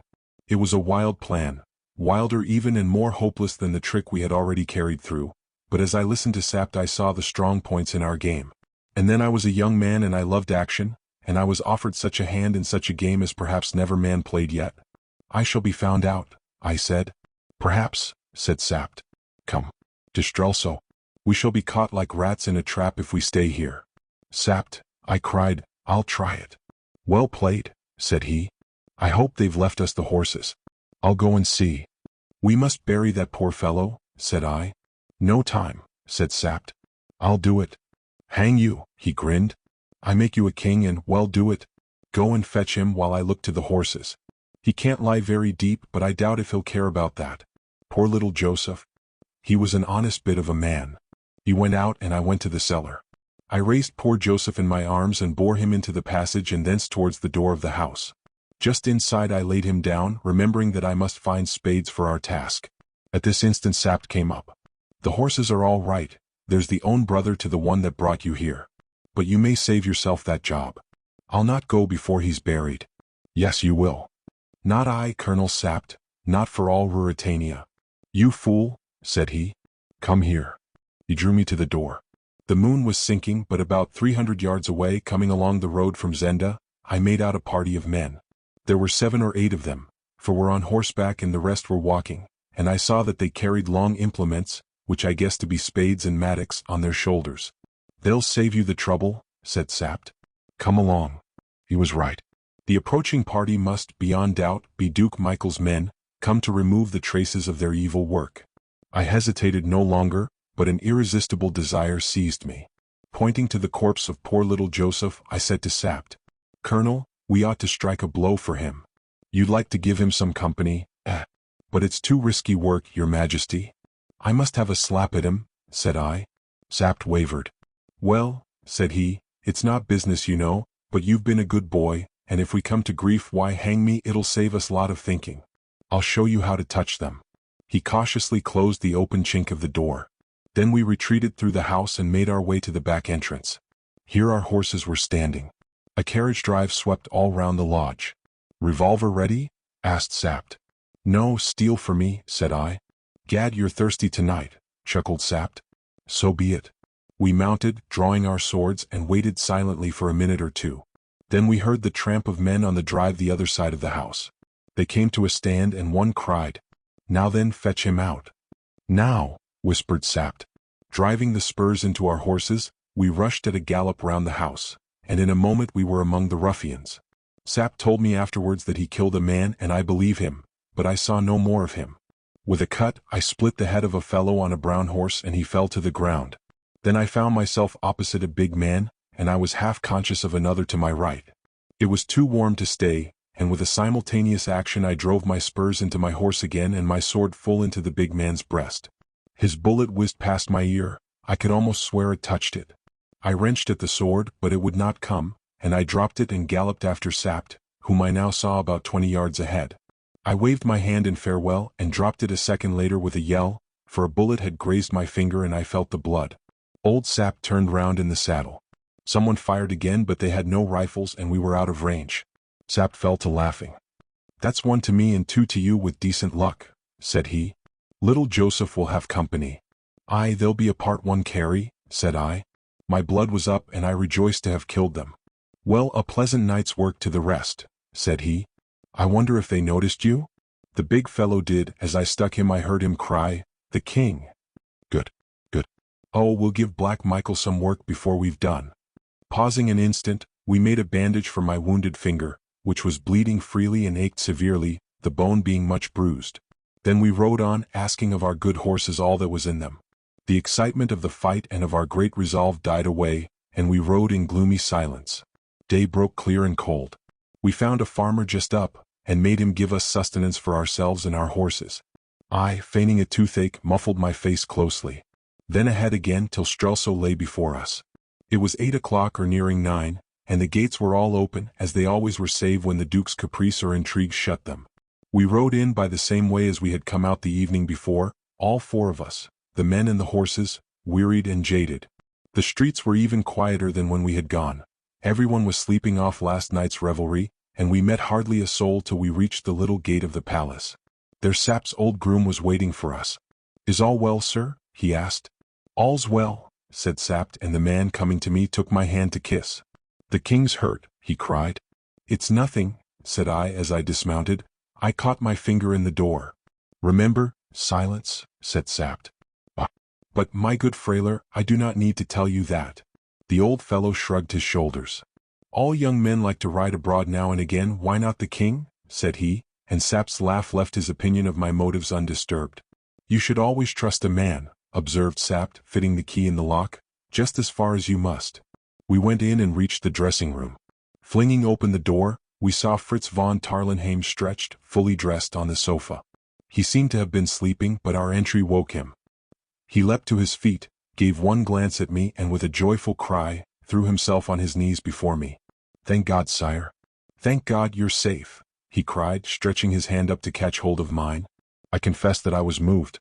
This king, whatever his faults, made people love him. For a moment I could not bear to speak or break the poor fellow's illusion. But tough old Sapt had no such feeling. He slapped his hand on his thigh delightedly. "Bravo, lad," cried he. "We shall do." Fritz looked up in bewilderment. I held out my hand. "You're wounded, sire?" he exclaimed. "It's only a scratch," said I, "but—" I paused. He rose to his feet with a bewildered air. Holding my hand he looked me up and down and up. Then suddenly he dropped my hand and reeled back. "Where's the king? Where's the king?" he cried. "Hush, you fool," hissed Sapt. "Not so loud. Here's the king." A knock sounded on the door. Sapt seized me by the hand. "Here, quick, to the bedroom. Off with your cap and boots. Get into bed. Cover everything up." I did as I was bid. A moment later Sapt looked in, nodded, grinned, and introduced an extremely smart and deferential young gentleman, who came up to my bedside, bowing again and again, and informed me that he was of the household of the Princess Flavia, and that Her Royal Highness had sent him especially to inquire how the king's health was after the fatigues which His Majesty had undergone yesterday. "My best thanks, sir, to my cousin," said I, "and tell Her Royal Highness that I was never better in my life." "The king," added old Sapt, who I began to find loved a good lie for its own sake, "has slept without a break all night." The young gentleman, he reminded me of Osric in Hamlet, bowed himself out again. The farce was over, and Fritz von Tarlenheim's pale face recalled us to reality, though in faith the farce had to be reality for us now. "Is the king dead?" he whispered. "Please God, no," said I, "but he's in the hands of Black Michael." Chapter 8. A fair cousin and a dark brother. A real king's life is perhaps a hard one, but a pretended king's is, I warrant, much harder. On the next day, Sapt instructed me in my duties, what I ought to do and what I ought to know, for 3 hours. Then I snatched breakfast, with Sapt still opposite me, telling me that the king always took white wine in the morning and was known to detest all highly seasoned dishes. Then came the Chancellor for another 3 hours, and to him I had to explain that the hurt to my finger, we turned that bullet to happy account, prevented me from writing, whence arose great to-do, hunting of precedents and so forth, ending in my making my mark, and the Chancellor attesting it with a superfluity of solemn oaths. Then the French ambassador was introduced to present his credentials. Here my ignorance was of no importance, as the king would have been equally raw to the business. We worked through the whole corps diplomatique in the next few days, a demise of the crown necessitating all this bother. Then at last I was left alone. I called my new servant we had chosen to succeed poor Joseph, a young man who had never known the king, had a brandy and soda brought to me, and observed to Sap that I trusted that I might now have a rest. Fritz von Tarlenheim was standing by. "By heaven," he cried, "we waste time? Aren't we going to throw Black Michael by the heels?" "Gently, my son, gently," said Sap, knitting his brows. "It would be a pleasure, but it might cost us dear. Would Michael fall and leave the king alive?" "And," I suggested, "while the king is here in Strelso on his throne, what grievance has he against his dear brother Michael? Are we to do nothing then?" "We're to do nothing, stupid," growled Sap. "In fact, Fritz," said I am reminded of a situation in one of our English plays, The Critic, have you heard of it? Or if you like, of two men each covering the other with a revolver. For I can't expose Michael without exposing myself." "And the king?" put in Sap. "And hang me if Michael won't expose himself, if he tries to expose me." "It's very pretty," said old Sap. "If I'm found out," I pursued, "I will make a clean breast of it and fight it out with the Duke, but at present I'm waiting for a move from him." "He'll kill the king," said Fritz. "Not he," said Sap. "Half of the 6 are in Strelso," said Fritz. "Only half." "You're sure?" asked Sap eagerly. "Yes, only half." "Then the king's alive, for the other 3 are guarding him," cried Sap. "Yes, you're right," exclaimed Fritz, his face brightening. "If the king were dead and buried, they'd all be here with Michael. You know Michael's back, Colonel?" "I know, curse him." Gentlemen," said I, "who are the 6? "I think you'll make their acquaintance soon," said Sap. "They are 6 gentlemen whom Michael maintains in his household. They belong to him body and soul. There are 3 Ruritanians. Then there's a Frenchman, a Belgian, and one of your countrymen. They'd all cut a throat if Michael told them," said Fritz. "Perhaps they'll cut mine," I suggested. "Nothing more likely," agreed Sap. "Who are here, Fritz?" "De Gautet, Bersenin, and Detchard." "The foreigners?" "It's as plain as a pikestaff. He's brought them and left the Ruritanians with the king. That's because he wants to commit the Ruritanians as deep as he can." "They were none of them among our friends at the lodge, then?" I asked. "I wish they had been," said Sap wistfully. "They had been not 6 but 4 by now." I had already developed one attribute of royalty, a feeling that I need not reveal all my mind or my secret designs even to my intimate friends. I had fully resolved on my course of action. I meant to make myself as popular as I could, and at the same time to show no disfavor to Michael. By these means I hoped to allay the hostility of his adherents, and make it appear, if an open conflict came about, that he was ungrateful and not oppressed. Yet an open conflict was not what I hoped for. The king's interest demanded secrecy, and while secrecy lasted, I had a fine game to play in Strelso. Michael should not grow stronger for delay. I ordered my horse, and attended by Fritz von Tarlenheim, rode in the grand new avenue of the Royal Park, returning all the salutes which I received with punctilious politeness. Then I rode through a few of the streets, stopped and bought flowers of a pretty girl, paying her with a piece of gold, and then, having attracted the desired amount of attention, for I had a trail of 50,000 people after me, I rode to the residence of the Princess Flavia, and asked if she would receive me. This step created much interest and was met with shouts of approval. The princess was very popular, and the chancellor himself had not scrupled to hint to me that the more I pressed my suit, and the more rapidly I brought it to a prosperous conclusion, the stronger should I be in the affection of my subjects. The chancellor, of course, did not understand the difficulties which lay in the way of following his loyal and excellent advice. However, I thought I could do no harm by calling, and in this view Fritz supported me with a cordiality that surprised me, until he confessed that he also had his motives for liking a visit to the princess's house, which motive was no other than a great desire to see the princess's lady-in-waiting and bosom friend, the Countess Helga von Strafsen. Etiquette seconded Fritz's hopes. While I was ushered into the princess's room, he remained with the countess in the antechamber. In spite of the people and servants who were hanging about, I doubt not that they managed a tete-a-tete, but I had no leisure to think of them, for I was playing the most delicate move in all my difficult game. I had to keep the princess devoted to me, and yet indifferent to me. I had to show affection for her, and not feel it. I had to make love for another, and that to a girl who, princess or no princess, was the most beautiful I had ever seen.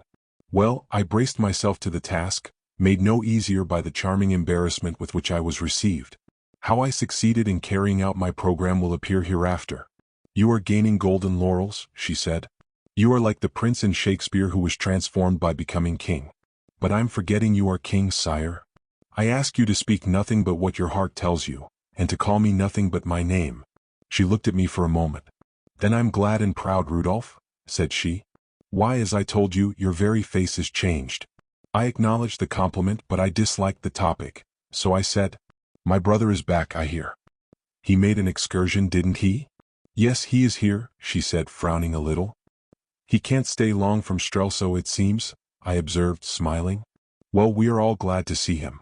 The nearer he is, the better." The princess glanced at me with a gleam of amusement in her eyes. "Why, cousin? Is it that you can see better what he's doing?" "Perhaps," said I. "And why are you glad?" "I didn't say I was glad," she answered. "Some people say so for you." "There are many insolent people," she said with delightful haughtiness. "Possibly you mean that I am one?" "Your Majesty could not be," she said, curtsying in feigned deference, but adding mischievously after a pause, "unless, that is—" "Well, unless what?" "Unless you tell me that I mind a snap of my fingers where the Duke of Strelso is. Really, I wish that I had been the king." "You don't care where Cousin Michael—" "Ah, Cousin Michael. I call him the Duke of Strelso." "You call him Michael when you meet him?" "Yes, by the orders of your father." "I see. And now by mine." "If those are your orders." "Oh, decidedly. We must all be pleasant to our dear Michael." "You order me to receive his friends too, I suppose?" "The six." "You call them that too?"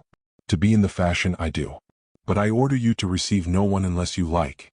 "Except yourself?" "I pray for myself. I could not order." As I spoke, there came a cheer from the street. The princess ran to the window. "It is he," she cried. "It is the Duke of Strelso." I smiled but said nothing. She returned to her seat. For a few moments we sat in silence. The noise outside subsided, but I heard the tread of feet in the anteroom. I began to talk on general subjects. This went on for some minutes. I wondered what had become of Michael, but it did not seem to be for me to interfere. All at once, to my great surprise, Flavia, clasping her hands, asked in an agitated voice, "Are you wise to make him angry?" "What? Oh, how am I making him angry?" "Why, by keeping him waiting." "My dear cousin, I don't want to keep him." "Well then, is he to come in?" "Of course, if you wish it." She looked at me curiously. "How funny you are," she said. "Of course no one could be announced while I was with you."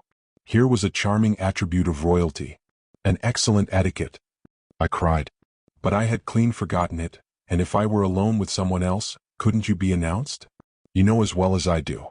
"I could be because I am of the blood," and she still looked puzzled. "I never could remember all these silly rules," said I rather feebly as I inwardly cursed Fritz for not posting me up. "But I'll repair my fault." I jumped up, flung open the door and advanced into the anteroom. Michael was sitting at a table, a heavy frown on his face. Everyone else was standing, save that impudent young dog Fritz, who was lounging easily in an armchair and flirting with the Countess Helga. He leapt up as I entered, with a deferential alacrity that lent point to his former nonchalance. I had no difficulty in understanding that the Duke might not like young Fritz. I held out my hand, Michael took it, and I embraced him. Then I drew him with me into the inner room.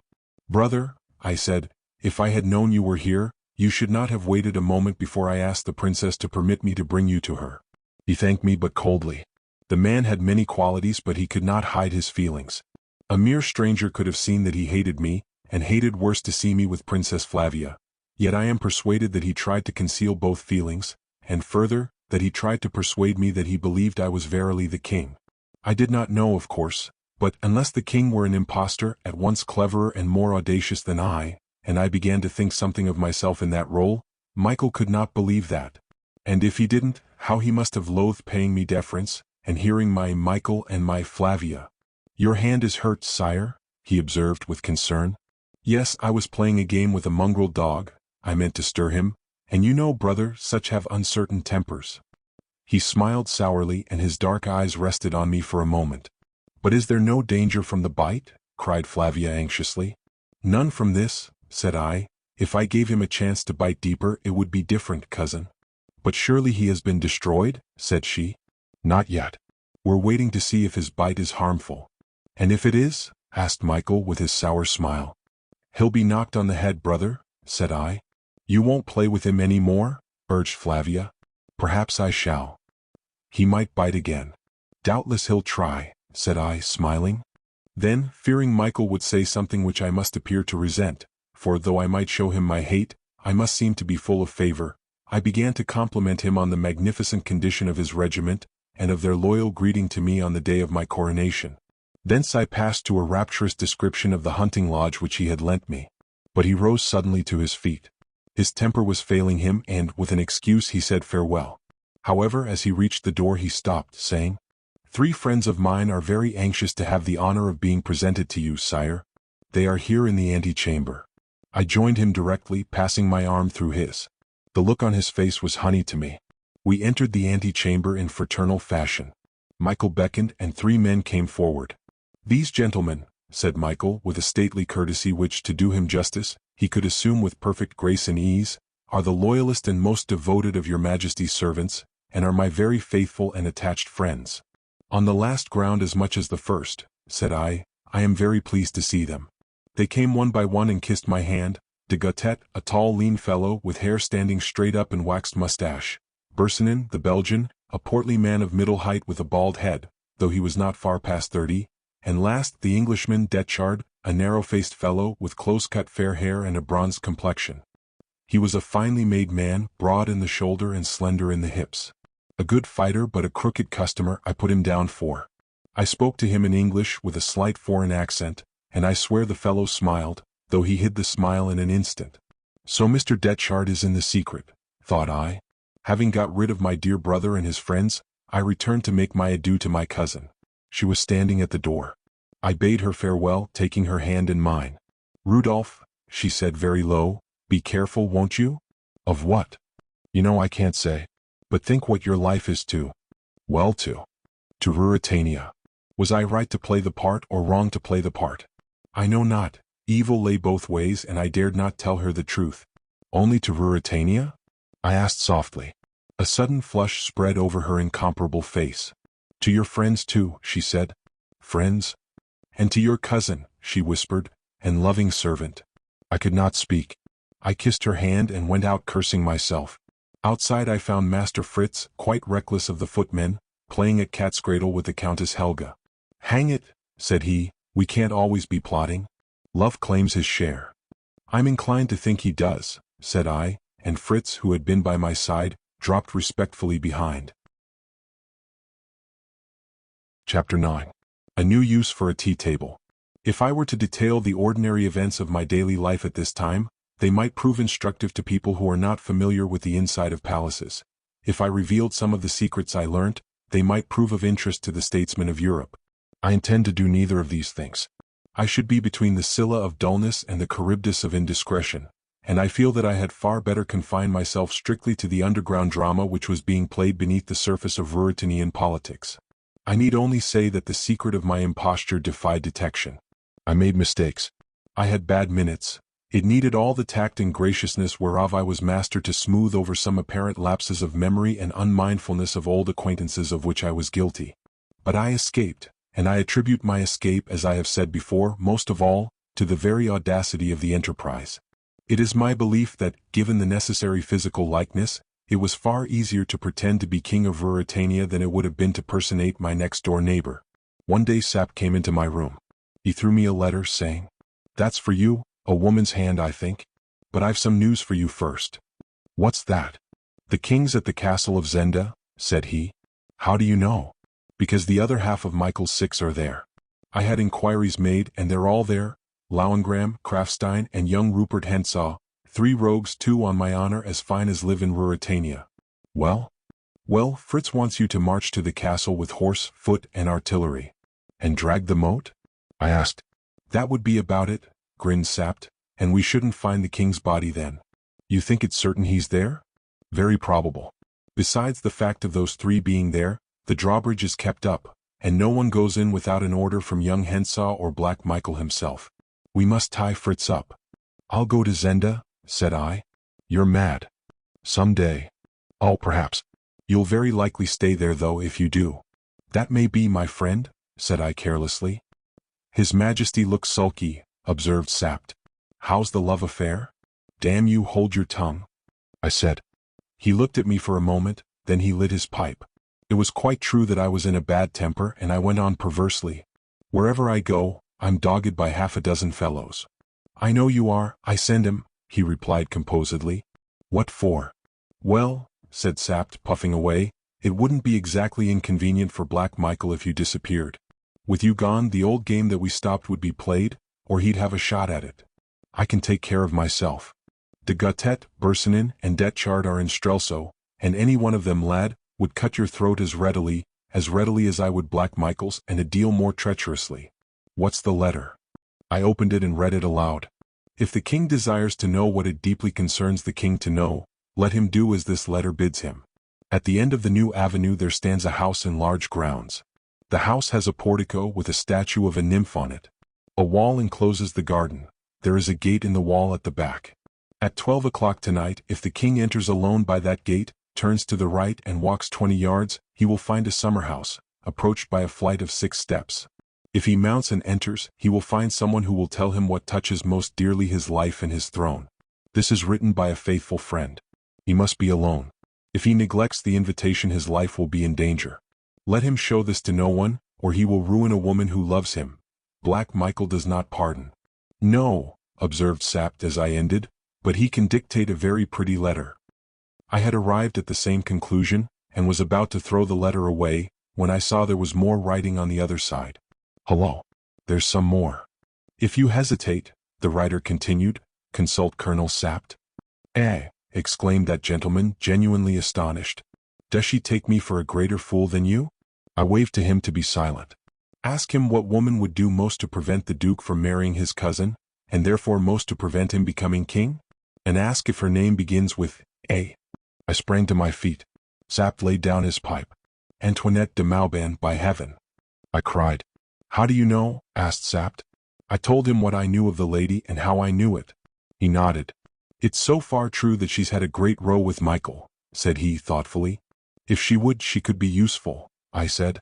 I believe, though, that Michael wrote that letter. So do I, but I mean to know for certain. I shall go, Sapt. No, I shall go, said he. You may go as far as the gate. I shall go to the summer house. I'm hanged if you shall. I rose and leant my back against the mantelpiece. Sapt, I believe in that woman and I shall go. I don't believe in any woman, said Sapt, and you shan't go. I either go to the summer house or back to England, said I. Sapt began to know exactly how far he could lead or drive, and when he must follow. We're playing against time, I added. Every day we leave the king where he is, there is fresh risk. Every day I masquerade like this, there is fresh risk. Sapt, we must play high, we must force the game. So be it, he said with a sigh. To cut the story short, at 11:30 that night Sapt and I mounted our horses. Fritz was again left on guard, our destination not being revealed to him.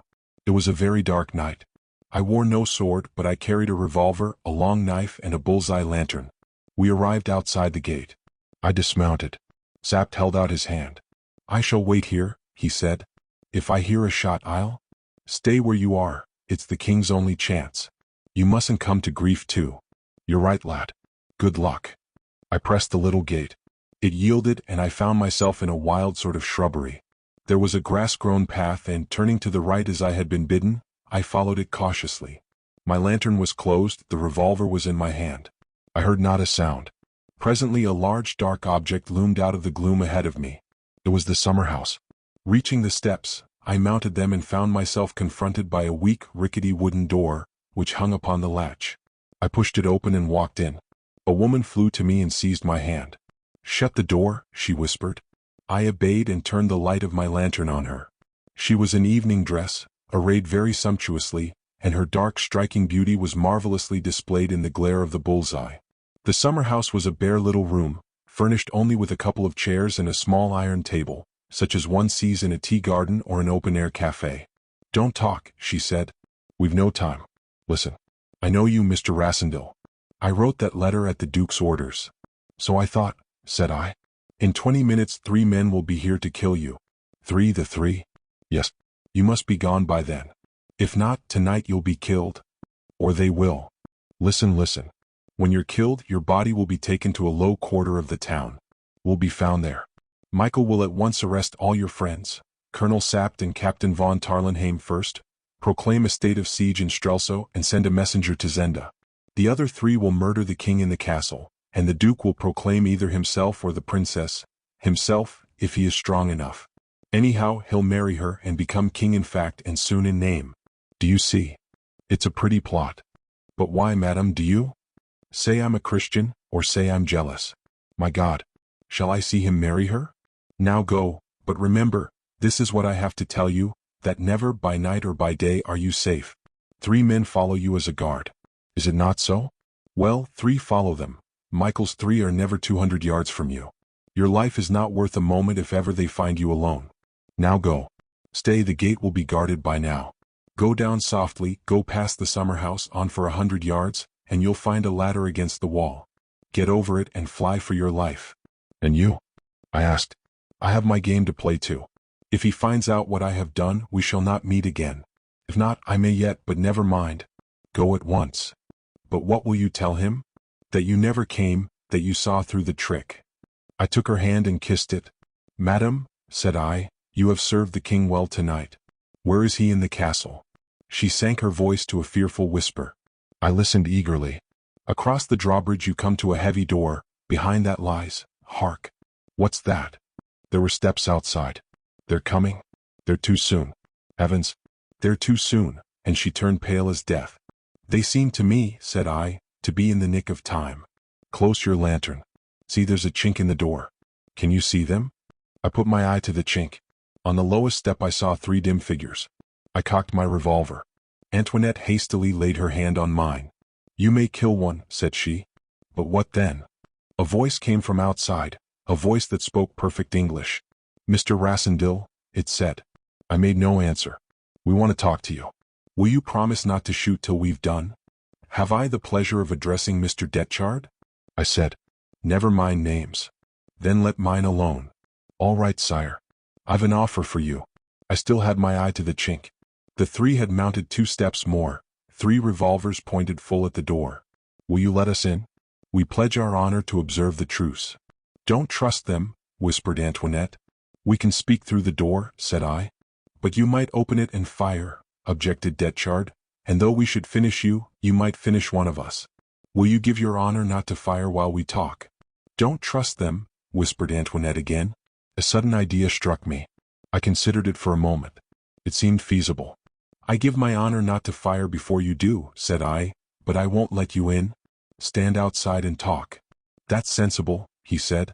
The 3 mounted the last step and stood just outside the door. I laid my ear to the chink. I could hear no words, but Detchard's head was close to that of the taller of his companions, de Gautet I guessed. Private communications, thought I. Then I said aloud, well, gentlemen, what's the offer? A safe conduct to the frontier and £50,000 English. No, no, whispered Antoinette in the lowest of whispers. They are treacherous. That seems handsome, said I, reconnoitering through the chink. They were all close together just outside the door now. I had probed the hearts of the ruffians, and I did not need Antoinette's warning. They meant to rush me as soon as I was engaged in talk. Give me a minute to consider, said I, and I thought I heard a laugh outside. I turned to Antoinette. Stand up close to the wall, out of the line of fire from the door, I whispered. What are you going to do? She asked in fright. You'll see, said I. I took up the little iron table. It was not very heavy for a man of my strength, and I held it by the legs. The top, protruding in front of me, made a complete screen for my head and body. I fastened my closed lantern to my belt and put my revolver in a handy pocket. Suddenly I saw the door move ever so slightly. Perhaps it was the wind, perhaps it was a hand trying it outside. I drew back as far as I could from the door, holding the table in the position that I have described. Then I called out, Gentlemen, I accept your offer, relying on your honor. If you will open the door. Open it yourself, said Detchard. It opens outwards, said I. Stand back a little, gentlemen, or I shall hit you when I open it. I went and fumbled with the latch. Then I stole back to my place on tiptoe. I can't open it, I cried. The latch has caught. Tut. I'll open it, cried Detchard. Nonsense, Bersonin, why not? Are you afraid of one man? I smiled to myself. An instant later the door was flung back. The gleam of a lantern showed me the 3 close together outside, their revolvers leveled. With a shout, I charged at my utmost pace across the summer house and through the doorway. 3 shots rang out and battered into my shield. Another moment, and I leapt out and the table caught them full and square, and in a tumbling, swearing, struggling mass, They and I and that brave table rolled down the steps of the summer house to the ground below. Antoinette de Mauban shrieked, but I rose to my feet, laughing aloud. De Gautet and Bersonin lay like men stunned. Detchard was under the table, but as I rose, he pushed it from him and fired again. I raised my revolver and took a snapshot. I heard him curse, and then I ran like a hare, laughing as I went, past the summer house and along by the wall. I heard steps behind me, and turning round I fired again for luck. The steps ceased. "Please God," said I, "she told me the truth about the ladder," for the wall was high and topped with iron spikes. Yes, there it was. I was up and over in a minute.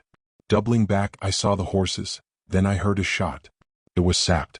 He had heard us and was battling and raging with the locked gate, hammering it and firing into the keyhole like a man possessed. He had quite forgotten that he was not to take part in the fight. Whereat I laughed again and said as I clapped him on the shoulder, "Come home to bed, old chap. I've got the finest tea-table story that ever you heard." He started and cried, "You're safe," and wrung my hand. But a moment later he added, "And what the devil are you laughing at?" "Four gentlemen round a tea-table," said I, laughing still, for it had been uncommonly ludicrous to see the formidable three altogether routed and scattered with no more deadly weapon than an ordinary tea-table. Moreover, you will observe that I had honorably kept my word, and not fired till they did. Chapter 10. A great chance for a villain. It was the custom that the prefect of police should send every afternoon a report to me on the condition of the capital and the feeling of the people. The document included also an account of the movements of any persons whom the police had received instructions to watch. Since I had been in Strelso, Sapt had been in the habit of reading the report and telling me any items of interest which it might contain. On the day after my adventure in the summer house, he came in as I was playing a hand of écarté with Fritz von Tarlenheim.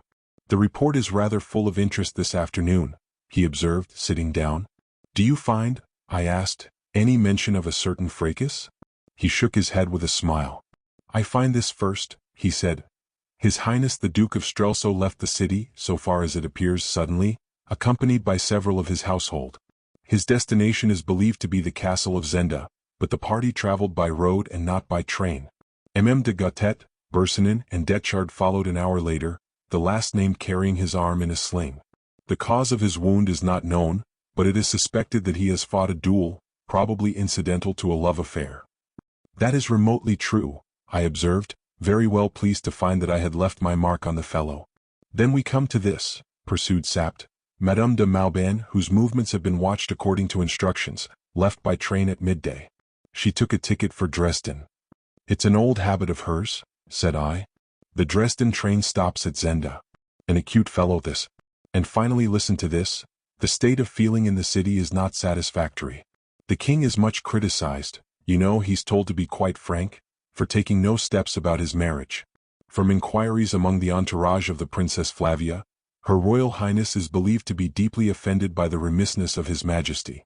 The common people are coupling her name with that of the Duke of Strelso, and the Duke gains much popularity from the suggestion.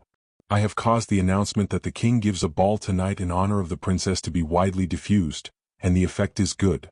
"That is news to me," said I. "Oh, the preparations are all made," laughed Fritz. "I've seen to that." Sapt turned to me and said in a sharp, decisive voice, "You must make love to her tonight, you know." "I think it is very likely I shall if I see her alone," said I. "Hang it, Sapt, you don't suppose I find it difficult?" Fritz whistled a bar or two, then he said, "You'll find it only too easy. Look here, I hate telling you this, but I must. The Countess Helga told me that the princess had become most attached to the king. Since the coronation, her feelings have undergone a marked development. It's quite true that she is deeply wounded by the king's apparent neglect. Here's a kettle of fish." I groaned. "Tut tut," said Sapt. "I suppose you've made pretty speeches to a girl before now? That's all she wants." Fritz, himself a lover, understood better my distress. He laid his hand on my shoulder but said nothing. "I think though," pursued that cold-blooded old Sapt, "that you'd better make your offer tonight. Good heavens! Or, any rate, go near it, and I shall send a semi-official to the papers." "I'll do nothing of the sort, no more will you," said I. "I utterly refuse to take part in making a fool of the princess." Sapt looked at me with his small keen eyes. A slow cunning smile passed over his face. "All right, lad, all right," said he. "We mustn't press you too hard. Soothe her down a bit if you can, you know. Now for Michael." "Oh damn Michael," said I, "he'll do tomorrow." "Here, Fritz, come for a stroll in the garden." Sapt at once yielded. His rough manner covered a wonderful tact, and as I came to recognize more and more, a remarkable knowledge of human nature. Why did he urge me so little about the princess? Because he knew that her beauty and my ardor would carry me further than all his arguments, and that the less I thought about the thing, the more likely was I to do it. He must have seen the unhappiness he might bring on the princess, but that went for nothing with him. Can I say confidently that he was wrong? If the king were restored, the princess must turn to him either knowing or not knowing the change. And if the king were not restored to us? It was a subject that we had never yet spoken of. But I had an idea that, in such a case, Sapt meant to seat me on the throne of Ruritania for the term of my life. He would have set Satan himself there sooner than that pupil of his, Black Michael. The ball was a sumptuous affair. I opened it by dancing a quadrille with Flavia, then I waltzed with her. Curious eyes and eager whispers attended us. We went in to supper, and halfway through I, half mad by then, for her glance had answered mine, and her quick breathing met my stammered sentences, I rose in my place before all the brilliant crowd, and taking the red rose that I wore, flung the ribbon with its jeweled badge round her neck. In a tumult of applause I sat down. I saw Sapt smiling over his wine and Fritz frowning. The rest of the meal passed in silence. Neither Flavia nor I could speak. Fritz touched me on the shoulder, and I rose, gave her my arm, and walked down the hall into a little room, where coffee was served to us. The gentlemen and ladies in attendance withdrew, and we were alone. The little room had French windows opening on the gardens. The night was fine, cool, and fragrant. Flavia sat down, and I stood opposite her. I was struggling with myself. If she had not looked at me, I believe that even then I should have won my fight. But suddenly, involuntarily, she gave me one brief glance, a glance of question, hurriedly turned aside. A blush that the question had ever come spread over her cheek, and she caught her breath. Ah, if you had seen her! I forgot the king in Zenda. I forgot the king in Strelso. She was a princess, and I an impostor. Do you think I remembered that? I threw myself on my knee and seized her hands in mine. I said nothing. Why should I? The soft sounds of the night set my wooing to a wordless melody, as I pressed my kisses on her lips. She pushed me from her, crying suddenly, "Ah, is it true? Or is it only because you must?" "It's true," I said in low smothered tones, "true that I love you more than life, or truth, or honor." She set no meaning to my words, treating them as one of love's sweet extravagances. She came close to me and whispered, "Oh, if you were not the king, then I could show you how I love you." "How is it that I love you now, Rudolph?" "Now?" "Yes, just lately. I never did before." Pure triumph filled me. It was I, Rudolph Rassendyll, who had won her. I caught her round the waist. "You didn't love me before?" I asked. She looked up into my face, smiling as she whispered, "It must have been your crown. I felt it first on the coronation day." "Never before?" I asked eagerly. She laughed low. "You speak as if you would be pleased to hear me say yes to that," she said. "Would yes be true?" "Yes." I just heard her breathe, and she went on in an instant, "Be careful, Rudolph, be careful, dear. He will be mad now." "What, Michael? If Michael were the worst?" "What worse is there?" There was yet a chance for me. Controlling myself with a mighty effort, I took my hands off her and stood a yard or two away. I remember now the note of the wind in the elm trees outside. "If I were not the king," I began, "if I were only a private gentleman."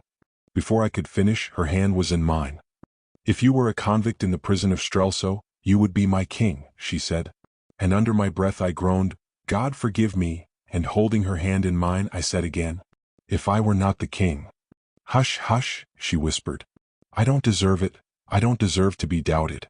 "Ah, Rudolph, does a woman who marries without love look on the man as I look on you?" And she hid her face from me.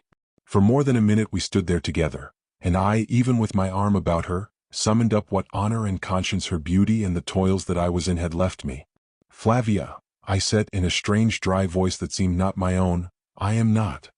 As I spoke, as she raised her eyes to me, there was a heavy step on the gravel outside, and a man appeared at the window. A little cry burst from Flavia as she sprang back from me. My half-finished sentence died on my lips. Sapt stood there, bowing low but with a stern frown on his face. "A thousand pardons, sire," said he, "but His Eminence the Cardinal has waited this quarter of an hour to offer his respectful adieu to your Majesty." I met his eye full and square, and I read in it an angry warning. How long he had been a listener I knew not, but he had come in upon us in the nick of time. "We must not keep his eminence waiting," said I. But Flavia, in whose love there lay no shame, with radiant eyes and blushing face, held out her hand to Sapt. She said nothing, but no man could have missed her meaning, who had ever seen a woman in the exultation of love. A sour, yet sad, smile passed over the old soldier's face, and there was tenderness in his voice as, bending to kiss her hand, he said, "In joy and sorrow, in good times and bad, God save your royal highness." He paused and added, glancing at me and drawing himself up to military erectness, "But before all comes the king, God save the king." And Flavia caught at my hand and kissed it, murmuring, "Amen. Good God, amen." We went into the ballroom again. Forced to receive adieus, I was separated from Flavia. Everyone, when they left me, went to her. Sapt was out and in of the throng, and where he had been, glances, smiles, and whispers were rife. I doubted not that, true to his relentless purpose, he was spreading the news that he had learnt. To uphold the crown and beat Black Michael, that was his one resolve. Flavia, myself, I, and the real king in Zenda were pieces in his game, and pawns have no business with passions. Not even at the walls of the palace did he stop, for when at last I handed Flavia down the broad marble steps and into her carriage, there was a great crowd awaiting us, and we were welcomed with deafening cheers. What could I do? Had I spoken then, they would have refused to believe that I was not the king. They might have believed that the king had run mad. By Sap's devices and my own ungoverned passion I had been forced on, and the way back had closed behind me, and the passion still drove me in the same direction as the devices seduced me. I faced all Strelso that night as the king and the accepted suitor of the Princess Flavia. At last, at 3 in the morning, when the cold light of dawning day began to steal in, I was in my dressing room, and Sapt alone was with me. I sat like a man dazed, staring into the fire. He puffed at his pipe. Fritz was gone to bed, having almost refused to speak to me. On the table by me lay a rose. It had been in Flavia's dress, and as we parted, she had kissed it and given it to me. Sapt advanced his hand towards the rose, but with a quick movement, I shut mine down upon it. "That's mine," I said, "not yours, nor the king's either."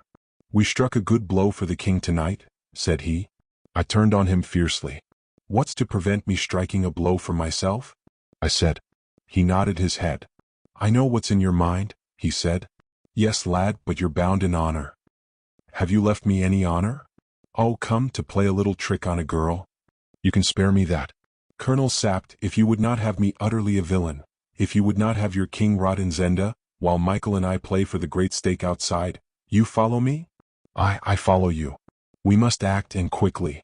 You saw tonight, you heard, tonight?" "I did," said he. "Your cursed acuteness told you what I should do. Well, leave me here a week, and there's another problem for you. Do you find the answer?" "Yes, I find it," he answered, frowning heavily. "But if you did that, you'd have to fight me first, and kill me." "Well, and if I had, or a score of men?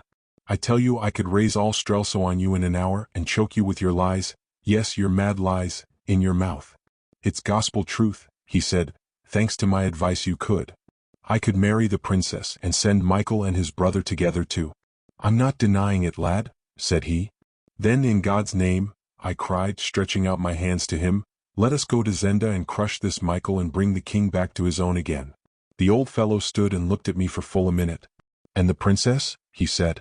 I bowed my head to meet my hands, and crushed the rose between my fingers and my lips. I felt his hand on my shoulder, and his voice sounded husky as he whispered low in my ear, "Before God, you're the finest Elfberg of them all. But I have eaten of the king's bread, and I am the king's servant. Come, we will go to Zenda." And I looked up and caught him by the hand. And the eyes of both of us were wet.